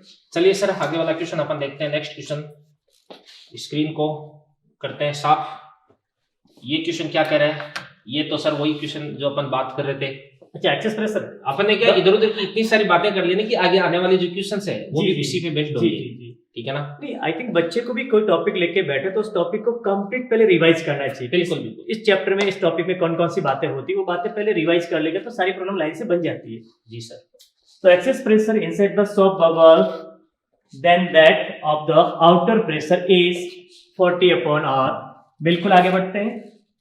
बिना कोई टाइम कंज्यूम किए, यस, ये सर ये क्वेश्चन क्या कह रहा है देखते हैं अपन। देखो ये अपने पास है कि radius of two soap bubbles R1 R2 दे रखी है, आइसोथर्मल कंडीशन। जी जी, टेम्परेचर कांस्टेंट, टेम्परेचर कांस्टेंट, तो टेम्परेचर कांस्टेंट है, फिर उसके बाद में दोनों की रेडियस R1 R2 दे रखी है, वैक्यूम के अंदर है, वैक्यूम के अंदर है, मतलब बाहर का जो प्रेशर P नॉट कितना देगा, 0 देगा। 0 हो जाएगा। तो अंदर का जो प्रेशर है ना वही अपने पास 40/R हो जाएगा, जो एक्सिस प्रेशर है वही प्रेशर बन जाएगा अपने जी पास, जी बिल्कुल बिल्कुल, ठीक है ना। और फिर उसके बाद में जो PV nRT जो अपने पास आइडियल गैस इक्वेशन होती जी है। जी जी, मैं एक बार राइट कर दूं। हाँ सर बिल्कुल बिल्कुल, आप जो बोल रहे हैं मैं राइट करता कि बच्चा समझ जाए, PV बच्चा सोचता रहेगा। बिल्कुल म्यू आर टी, जी सर। टेम्परेचर कांस्टेंट है, टेम्परेचर कांस्टेंट, दिस कांस्टेंट है, और बबल है तो आपने कहा नंबर ऑफ मॉलिक्यूल्स भी अंदर कांस्टेंट है। ये सारी चीजें कांस्टेंट होगी जो कि प्रॉब्लम में दे रखा है। और ये जो प्रेशर है वही आपका एक्सिस प्रेशर है, सर ने जो बोला 40/R वाला, ऐसे ये आपको सारा का सारा कांस्टेंट मिल गया। ऐसा सर आप बोल रहे थे, कंटिन्यू कीजिए। बिल्कुल बिल्कुल सर। तो सर इसके अंदर जैसे मतलब यह अपन एक काम कर सकते हैं कि जैसे दोनों बबल्स है, इसको थोड़ा सा मैं इस तरीके से देख लेता हूं कि जैसे अपने पास में दोनों बबल्स हैं, उन दोनों बबल्स के अंदर ये भी बड़ा मजेदार है इरेजर भी। तो PV इक्वल टू अपने पास में क्या बन जाएगा, PV इक्वल टू आपने बोला कि सर म्यू RT जी, टेम्परेचर कांस्टेंट। तो मैं एक काम करता हूँ, PV directly proportional to mu कर देता हूँ। जी जी जी, ठीक है ना, PV डायरेक्टली प्रोपोर्शनल म्यू कर देंगे। अब दोनों बबल्स को आपने मिला करके एक बड़ा बबल बना लिया है, ठीक है ना। तो जैसे मतलब एक तो अपने पास में ये बबल हो गया, एक अपने पास ये बबल हो गया, इन दोनों को मिला करके आपने इस प्रकार से एक बड़ा बबल फॉर्म कर दिया है, ठीक है ना। इसकी रेडियस अपने पास R1 होगी, इसकी रेडियस अपने पास R2 होगी और इसकी रेडियस अपने पास R होगी। तो इसके अंदर नंबर ऑफ मोल्स कितने μ1, इसके अंदर नंबर ऑफ मोल्स कितने μ2, तो इसके अंदर कितना देंगे म्यू। तो सर अपन यहाँ पे क्या लिख सकते हैं, अपन यहाँ पे लिख सकते हैं कि म्यू इक्वल टू क्या बन जाएगा अपने पास म्यू1 प्लस क्या देगा म्यू2। तो यहाँ पे जो म्यू1 है, म्यू को अपन क्या लिख सकते हैं p इंटू ये आपके पास v, और म्यू1 को अपन क्या लिख देंगे p1 v1 प्लस क्या देगा आपके पास p2 v2 देगा। तो यहाँ पे pv को अपन p को अपन क्या लिख देंगे बड़े 40 अपॉन r जी। तो ये अपने पास आ जाएगा 4t अपॉन क्या बन जाएगा अपने पास r इंटू v को अपन क्या लिख देंगे 4/3 पाई r क्यूब जी। 4/3 पाई तो सब में कॉमन हो जाएगा, तो इसको अपन r क्यूब भी लिख देते हैं जी जी जी बराबर। तो p1 को अपन क्या लिख देंगे, इसको अपन लिख देंगे 4t r1 और फिर उसके बाद में इंटू क्या देगा क्यूब r1 क्यूब, और फिर उसके बाद में ये अपने पास बन जाएगा 4t अपॉन अपने पास R2 इंटू क्या बन जाएगा आपके पास R2 का क्यूब, और 40 से 40 को कैंसिल आउट हो गया। तो फिर उसके बाद अपने पास आंसर आ जाएगा final r square equal to क्या देगा r स्क्वायर प्लस क्या देगा आपके पास R2 स्क्वायर, ठीक है ना। ये तो तब है जब दोनों बबल पूरी तरह से मिलकर के एक बड़े बबल का फॉर्मेशन करते हैं, और ये प्रोसेस आइसोथर्मल होना चाहिए, तभी अपन T को कांस्टेंट मान लेंगे जी जी जी। और वैक्यूम में होना चाहिए सर, वैक्यूम में होना चाहिए, क्योंकि अगर वैक्यूम नहीं होता, बाहर का प्रेशर अगर P0 होता तो फिर तो अंदर का प्रेशर अपन P0 प्लस 40/R लिखते जी जी बिल्कुल। फिर उसके बाद यहाँ पे काफी लफड़ा हो जाता है, कॉम्प्लिकेटेड हो जाता है। इस तरह की प्रॉब्लम मेडिकल में अभी तक पूछी नहीं गई और पूछी भी नहीं जाएगी बिल्कुल। चलिए सर अगले क्वेश्चन की तरफ अपन रुक करते हैं। तो अपना अगला क्वेश्चन क्या कह रहे हैं, ये बहुत प्यारी प्रॉब्लम मिल गई वापस से। बिल्कुल बिल्कुल, तो सर समझाएं इसको अपन।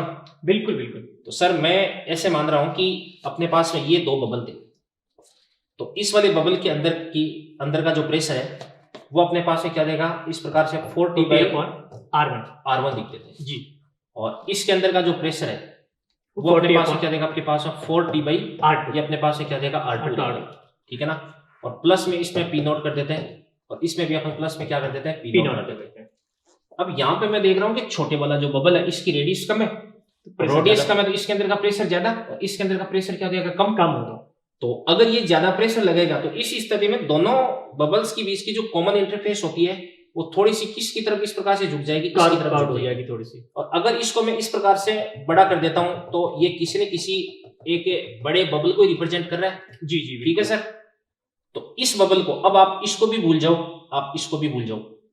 आप तो देखो कि ये जो मैंने ब्लैक कलर से जो बबल बनाया है यही आपके पास एक बबल है, तो इसके अंदर का प्रेशर कितना रहेगा, अंदर का प्रेशर, इसके अंदर का प्रेशर तो ये हो गया 40R1, तो ये अपने पास हो जाएगा P0 प्लस क्या देगा आपके पास 40/R1, और इसके बाहर का प्रेशर क्या देगा आपके पास P0 और माइनस हो जाएगा माइनस क्या देगा आपके पास 40/R2 जी, ठीक है ना। ये एक्सिस प्रेशर हो गया जी जी जी। और इस एक्सिस प्रेशर को अपन क्या लिख देंगे 40/R लिख देंगे, RC लिख दो जी जी, कॉमन इंटरफेस बोल देंगे इसको जी जी कुछ भी बोलो। तो P0 से गया P0, 40 से 40 गया, तो यहां से आपके पास हो जाएगा 1/R equals to 1/R1, sorry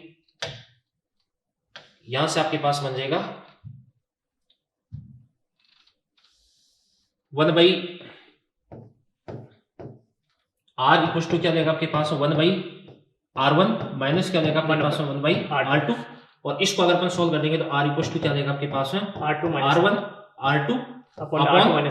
R2 minus R1 बोल दो इसको जी जी जी। तो अपने पास एक कितना 5 4 कितना देगा आपके पास 20 डिवाइडेड 5 माइनस 4 कितना देगा आपके पास 1, तो सर 20 वाला आंसर टिक करते हैं आप, सेकंड ऑप्शन इसका मिल जाएगा बिल्कुल। तो इसका फॉर्मूला आप डायरेक्टली याद रख लें। देखो एक चीज थोड़ा सा उससे डिफरेंट है, ये पहले वाले क्वेश्चन में दोनों बबल्स मिलकर के एक बबल का फॉर्मेशन कर रहे थे, यहाँ पे दोनों पूरी तरह से फ्यूज नहीं हुए, कांटेक्ट में आ रहे हैं, हाँ उनकी सरफेस का ये जो कुछ पार्ट है ना यही फ्यूज हो रहा है सर जी जी जी, ठीक है ना। और ये फ्यूज हो रहा है, फिर उसके बाद यहाँ पे कॉमन इंटरफेस बन रही है जिसको अपन हिंदी में एक अच्छा सा वर्ड जिसको अपन बोलते हैं उभयनिष्ठ अंतरापृष्ठ जी जी जी, ठीक है ना। बिल्कुल इंग्लिश वाले बच्चे हैं वो तो ये वर्ड्स अगर सुनेंगे दिमाग खराब हो जाएगा उनका, तो कैसा भी होता है क्या, हाँ ऐसी भी कोई चीज होती है क्या।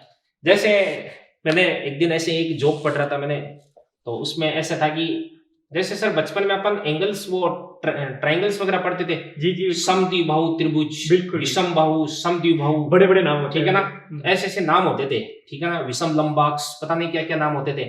तो ऐसे था जैसे मतलब राक्षसों के नाम है जैसे कोई ये, ठीक है ना। जी जी जी जैसे रामायण महाभारत में अपन जो राक्षसों के कैरेक्टर पढ़ते हैं वैसे से नाम लगते थे, ठीक है ना। समद्विभाजक, समद्विभाजक, है ना। जी जी और इंग्लिश में बाइसेक्टर, बाइसेक्टर, ठीक है ना। इजी का भी। चलिए सर अगला क्वेश्चन क्या कह रहा है देखते हैं, देखिए अपन। Water rises in a vertical capillary tube up to a height 2 centimeter if the tube is inclined at an angle 60 degree with vertical, then up to what length of the water will rise in the tube? यहाँ से आपसे पूछा है, तो यहाँ से आप देखेंगे इसको इंक्लाइन कर देंगे, तो इंक्लाइन कर देंगे तो लिक्विड की जो लेंथ है, हाइट है, इसमें रिलेशन जो मिलता है ऐसे कुछ हमें मिलता है। ये लिक्विड है, इस लिक्विड को ले लेते हैं और ये जो कैपिलरी थी ऐसे कुछ, इसमें राइज कर रखा लिक्विड एच हाइट तक, एच हाइट तक आपने लिक्विड राइज कर रखा था, या एन लेंथ तक आप कुछ भी ले लो, कुछ भी लो, कुछ भी ले लो, एच ले लिया। अब इसको इंक्लाइन करेंगे ऐसे कुछ, ऐसे कुछ इंक्लाइन कर देंगे। कितने एंगल पे इंक्लाइन किया? 60 पे, 60 पे, हॉरिजॉन्टल से 60 पे ना, नहीं ऊर्ध्वाधर से, वर्टिकल से 60, वर्टिकल से आपने कहा 60 पे, ये 60 पे इंक्लाइन कर दिया। तो इस कंडीशन में हमने कोई चेंजेस नहीं किया लिक्विड में या इसकी सरफेस में, तो ये जो हाइट मिलनी है वो तो एच ही रहेगी, वो तो बिल्कुल हाइट चेंज नहीं होगी, क्योंकि हाइट का जो फॉर्मूला मिलता है H equals to 2t cos theta upon में आर आर जी। बिल्कुल। तो रेडियस चेंज नहीं किया, लिक्विड चेंज नहीं किया, ग्रेविटी चेंज नहीं हुई, कुछ भी चेंज नहीं होता, हाइट तो कांस्टेंट रहेगी। यहाँ पे बच्चा कहीं ये नहीं समझ ले कि ये जो cos थीटा से थीटा चेंज हो गया तो हाइट चेंज ये एंगल ऑफ कांटेक्ट है, एंगल ऑफ कांटेक्ट है सर। इसको हम कई बार ऐसे यहाँ पे दिखाएंगे ना, ये जो एंगल है इसको अल्फा ले लो, कंफ्यूजन भी नहीं होगा। बिल्कुल जी। तो यहाँ से आगे बढ़ते हैं, तो रिलेशन आप देखेंगे सीधे सर, सीधे। आपने अभी तक जितनी बात बताई उसका मतलब ये है कि अगर आप इसको किसी भी एंगल पर इस प्रकार से ट्रीट कर देंगे, जी जी, तो इसकी जो वर्टिकल हाइट है वो तो वही रहेगी, वो कांस्टेंट रहेगी, वो कांस्टेंट रहेगी, बट लिक्विड की लेंथ चेंज हो जाएगी। लिक्विड की लेंथ चेंज। अब लेंथ को हमने डिनोट किया यहाँ से एल से, एल से डिनोट कर दिया, हाँ। तो यहाँ से जो मिलेगा आपको L cos 60 is equals to H मिल गया। तो यहाँ से आप कहेंगे L cos 60 is equals to H मिला। हमें लिक्विड की लेंथ पूछी है, तो लेंथ जो मिलेगा L is equals to H upon cos 60। अब cos 60 की वैल्यू बच्चों को पता है, H अपॉन में cos 60 1/2 और 1/2 पुट करते हमें हाइट जो लेंथ जो मिलेगी वो 2H के इक्वल मिल जाएगी। H आपको इनिशियल गिवन था 2 सेंटीमीटर, तो अब जो लेंथ इसकी मिलेगी वो आई थिंक 4 सेंटीमीटर, तो 4 सेंटीमीटर आपका जी जी 4 सेंटीमीटर का करेक्ट आंसर आपको मिल जाएगा। तो मतलब इसके अंदर ये फॉर्मूला बच्चा ध्यान में भी रख सकता है कि जो L है, या इसको मैं तो H डैश पढ़ाता हूं, तो मैं तो इसको H डैश बोल देता हूं कि ये अपने पास H डैश हो गया। जी जी तो H डैश इक्वल टू क्या हो जाएगा, H बाई cos अल्फा। ये L इक्वल टू क्या हो जाएगा आपके पास, H अपन cos अल्फा बोल दो। जी जी बिल्कुल। अब यहाँ पे अपने को ध्यान ये रखना है कि ये जो L बाई ये एंगल विद वर्टिकल है, इस कैपिलरी ट्यूब का वर्टिकल के साथ में एंगल है, ठीक है ना।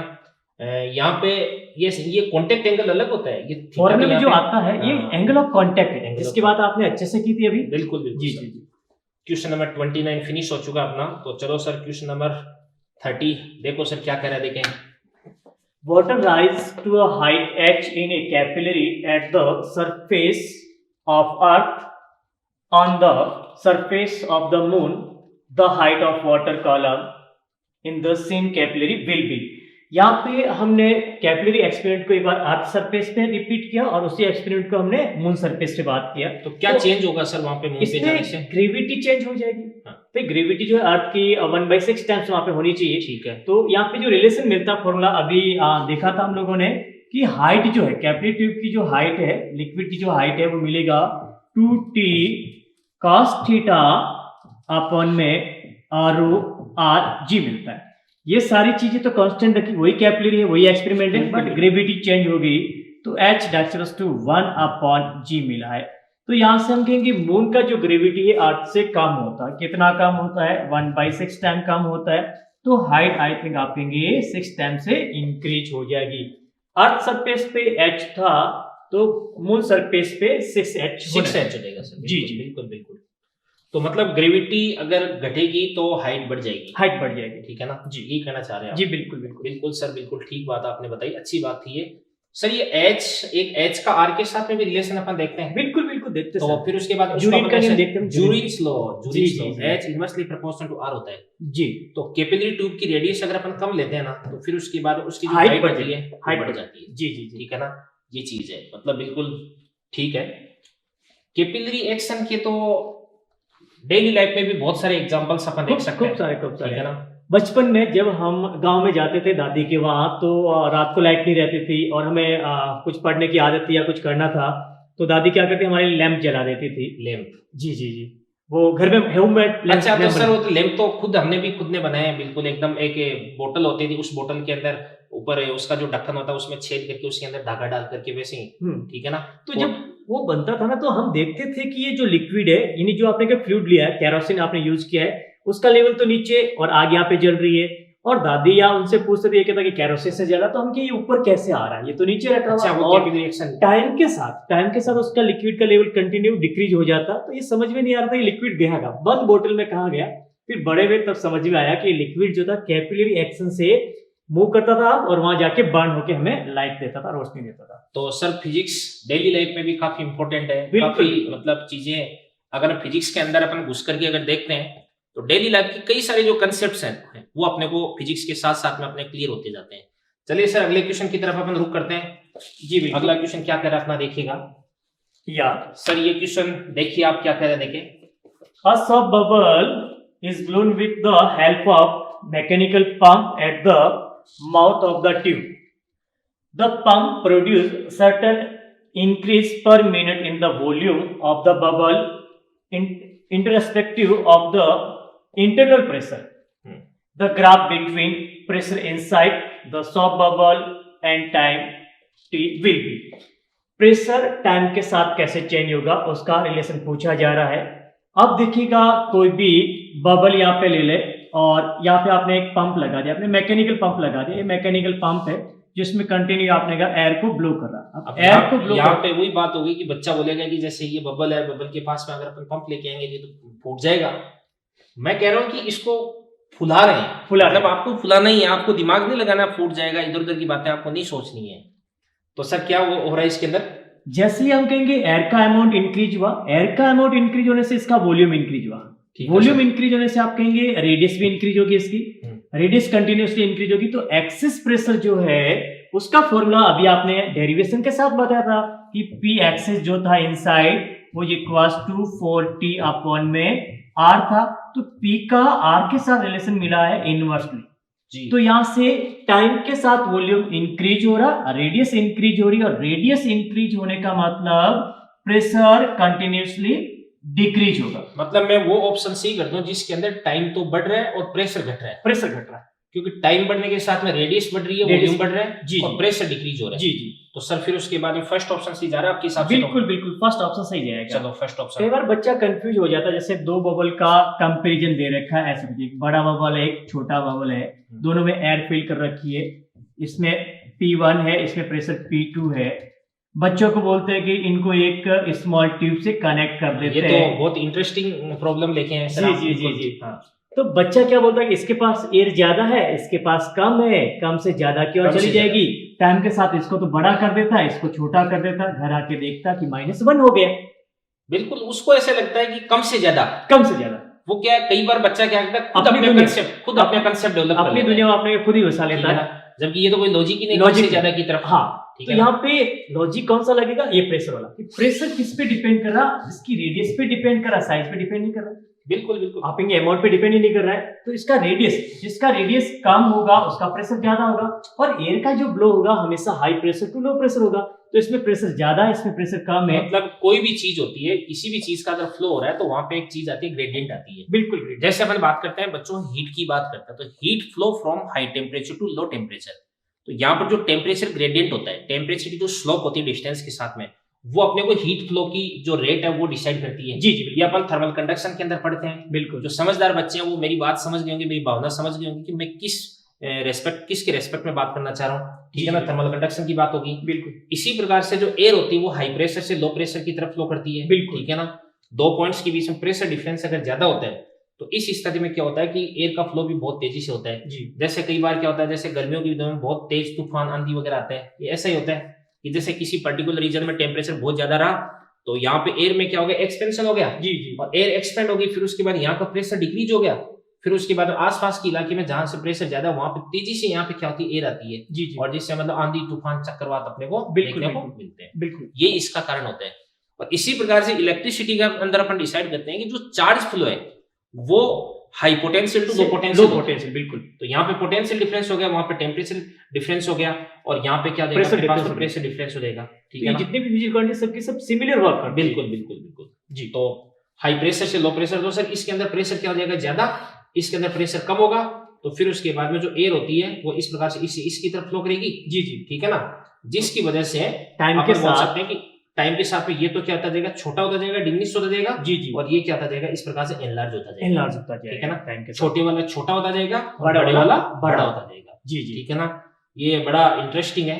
अब इसके अंदर थोड़ा सा मैं फिर ज्ञान और दे देता हूँ बिल्कुल आपको। बिल्कुल सर, तो बच्चे सर इसी का वेट कर रहे हैं। बिल्कुल, तो एक मिनट, इसके अंदर देखो एक चीज मैं आपको बता देता हूँ बच्चों, कि ये तो चलो हर कोई अपन बुक्स में पढ़ लेते हैं, बच्चों को याद भी होता है सर, जी, ये जी, तो बिल्कुल, छोटे बिल्कुल। वाला छोटा, बड़े वाला बड़ा, वो बड़ा। टिक करके आ जाता जी है। जी लास्ट में क्या होगा, हाँ, जब बिल्कुल लास्ट स्टेज जाएगा, लास्ट स्टेज, जी जी उसमें क्या होगा, उसके अंदर चलो मैं आपको बता देता हूँ कि जैसे मान के चलिएगा बबल की ये जगह अपने पास में, बलून कंसीडर कर दो, बच्चा से हाँ, अच्छे से समझ लेगा। बिल्कुल, ये मान के चलिएगा बबल हो गया, फिर उसके बाद ये अपने पास में ट्यूब होगी। ठीक है, अब बड़े वाला बड़ा हो गया, छोटे वाला एकदम बिल्कुल खत्म तो होगा नहीं। बिल्कुल बिल्कुल तो लास्ट में यहाँ पे जो छोटे वाला है, इसकी सरफेस होती है ना, तो इस प्रकार से फ्लैट नहीं होती है। ठीक है ना? इसकी सरफेस थोड़ी सी इस प्रकार से यूं हो जाती है। ठीक है ना सर? तो देखो जैसे मतलब इसको मैं थोड़ा सा यहाँ से इरेज करके दोबारा से इसकी सरफेस को रिकंस्ट्रक्ट कर देता हूँ, तो इसकी सरफेस इस प्रकार से यूं हो जाती है। ठीक है ना? और अगर इस आर्क को, इसको अपन अगर जैसे आगे की तरफ बढ़ाते हैं तो इससे भी क्या बनेगा, इस प्रकार से एक बबल बन जाएगा, बबल बनेगा, और इसकी रेडियस के बराबर होती है। बराबर हो जाएगी। तो अल्टीमेटली यहाँ पे प्रेशर और यहाँ पे प्रेशर बराबर होगा, तब जाकर के इन Flow दोनों रुक के बीच में जाएगा। एयर का फ्लो रुक जाएगा। फ्लो रुक ठीक है ना? जाएगा। तो कर्ड होती है, कैसी होती है, कर्ड होती है, इसकी सरफेस होती है, कर्ड हो जाती है। चलो सर अगले क्वेश्चन की तरफ अपन करते हैं, रुक करते हैं। तो अगला क्वेश्चन आप करें, चेंज करें, क्वेश्चन नंबर 31। तो ये क्वेश्चन नंबर 32 बच्चों में आपके लिए एक्सप्लेन कर देता हूं, क्या कह रहा है ध्यान से देखना। देखो, if the work done in blowing a bubble of volume V is W, work done to blowing a bubble of volume 2V from the sense of solution will be. तो यहाँ पे वर्क डन अपने को पूछा जा रहा है। तो सबसे पहले वॉल्यूम एरिया, ये कई सारी चीजें इसके अंदर है। तो मैं इसके अंदर ऐसे लिख देता हूं कि V डायरेक्टली प्रोपोर्शनल टू आपके पास में आर क्यूब हो गया। तो सर यहां से मैं R directly proportional to V to the power 1/3 लिख दूं। जी बिल्कुल। और कभी अगर मेरे को सरफेस एरिया की जरूरत पड़ी तो एरिया डायरेक्टली प्रोपोर्शनल टू क्या होता है, R स्क्वायर। तो directly proportional to V to the power क्या आ जाएगा, 2/3 2/3 बन जाएगा। ठीक है ना? और फिर उसके बाद में W इक्वल टू क्या होता है आपके पास है, T इंटू A। जी, सरफेस टेंशन सेम है, तो आपके पास है W2 अपॉन क्या देगा आपके पास है W1 इक्वल टू क्या देगा आपके पास है A2 अपॉन A1। तो इसको अपन क्या बोल देंगे, R2 स्क्वायर अपॉन क्या देगा आपके पास R1 स्क्वायर। तो R2 अपॉन R1 इसको अपन क्या बोल सकते हैं बताओ, V की पावर 2/3। तो R स्क्वायर हो गया ना, तो जी, V टू दी पावर 2/3। तो बाद का वॉल्यूम तो कितना देगा आपके पास है 2V, और फिर ये कितना देगा आपके पास है V, इसकी पावर क्या देगा आपके पास है 2/3। तो यहां से अपने पास में क्या बन जाएगा 2 टू दी पावर 2/3, और या इसको अपन बोलेंगे 4 टू दी पावर 1/3। और ठीक है ना? तो यहां से आपके पास है W2, इसको मैं ऊपर ले जाता हूं। तो W2 इक्वल टू कितना देगा आपके पास है 4 टू दी पावर 1/3 इंटू क्या देगा W। और इसको अपन क्या लिख सकते हैं, इस प्रकार से रूट बना करके 4, यहाँ पे अपन 3 लिख देंगे, और ये अपने पास क्या जाएगा W। तो सर आपका फोर्थ ऑप्शन जाएगा करेक्ट। ठीक है बच्चों? तो देखो ये अपने पास में कुल मिलाकर के 32 क्वेश्चंस का अपन ने एक सेट लिया था, और इसके अंदर हमने इलास्टिसिटी और सरफेस टेंशन की जो मैक्सिमम प्रॉब्लम्स है, वो मैक्सिमम जो कंसेप्ट्स है वो हमने बताने का प्रयास किया है। ठीक है बच्चों? और thank you very much, all the best. मिलते हैं फिर उसके बाद अगली गुरु नीति में। Okay sir? बिल्कुल। तो कैसा लगा आज आपको? सर मजा आ गया। आपने जो बात की ना, नीट की बिल्कुल सटीक की है, ना तो इधर की ना उधर की, बिल्कुल नीट की बात की। ये सबसे अच्छी बात है। और बच्चा अगर इसी चीज को लेके चलेगा ना, तो उसको अपने का ड्रॉप करने की रिक्वायरमेंट नहीं है। 12th का सेलेक्ट होगा या फ्रेशर सेलेक्ट होगा, क्योंकि हमें उसी लाइन पे चलना है। और आज हम वही चले, मजा आ गया। मिलते हैं नेक्स्ट वीडियो में। तो कुल मिलाकर की बात ये कि एक बार दिन में इस चीज को याद कर लिया करो कि अपन किस एग्जाम की तैयारी कर रहे हैं और उस एग्जाम के पेपर का लेवल क्या होता है। ये चीज आप माइंड के अंदर रखें, तभी आप अच्छी तैयारी कर पाएंगे। और किस टॉपिक से किस प्रकार के क्वेश्चन है वो पूछे जाते हैं, ये भी आपके ध्यान में अगर हो तो आप ज्यादा अच्छी तैयारी कर पाएंगे। ठीक है सर? बिल्कुल बिल्कुल बिल्कुल। Okay sir. बिल्कुल।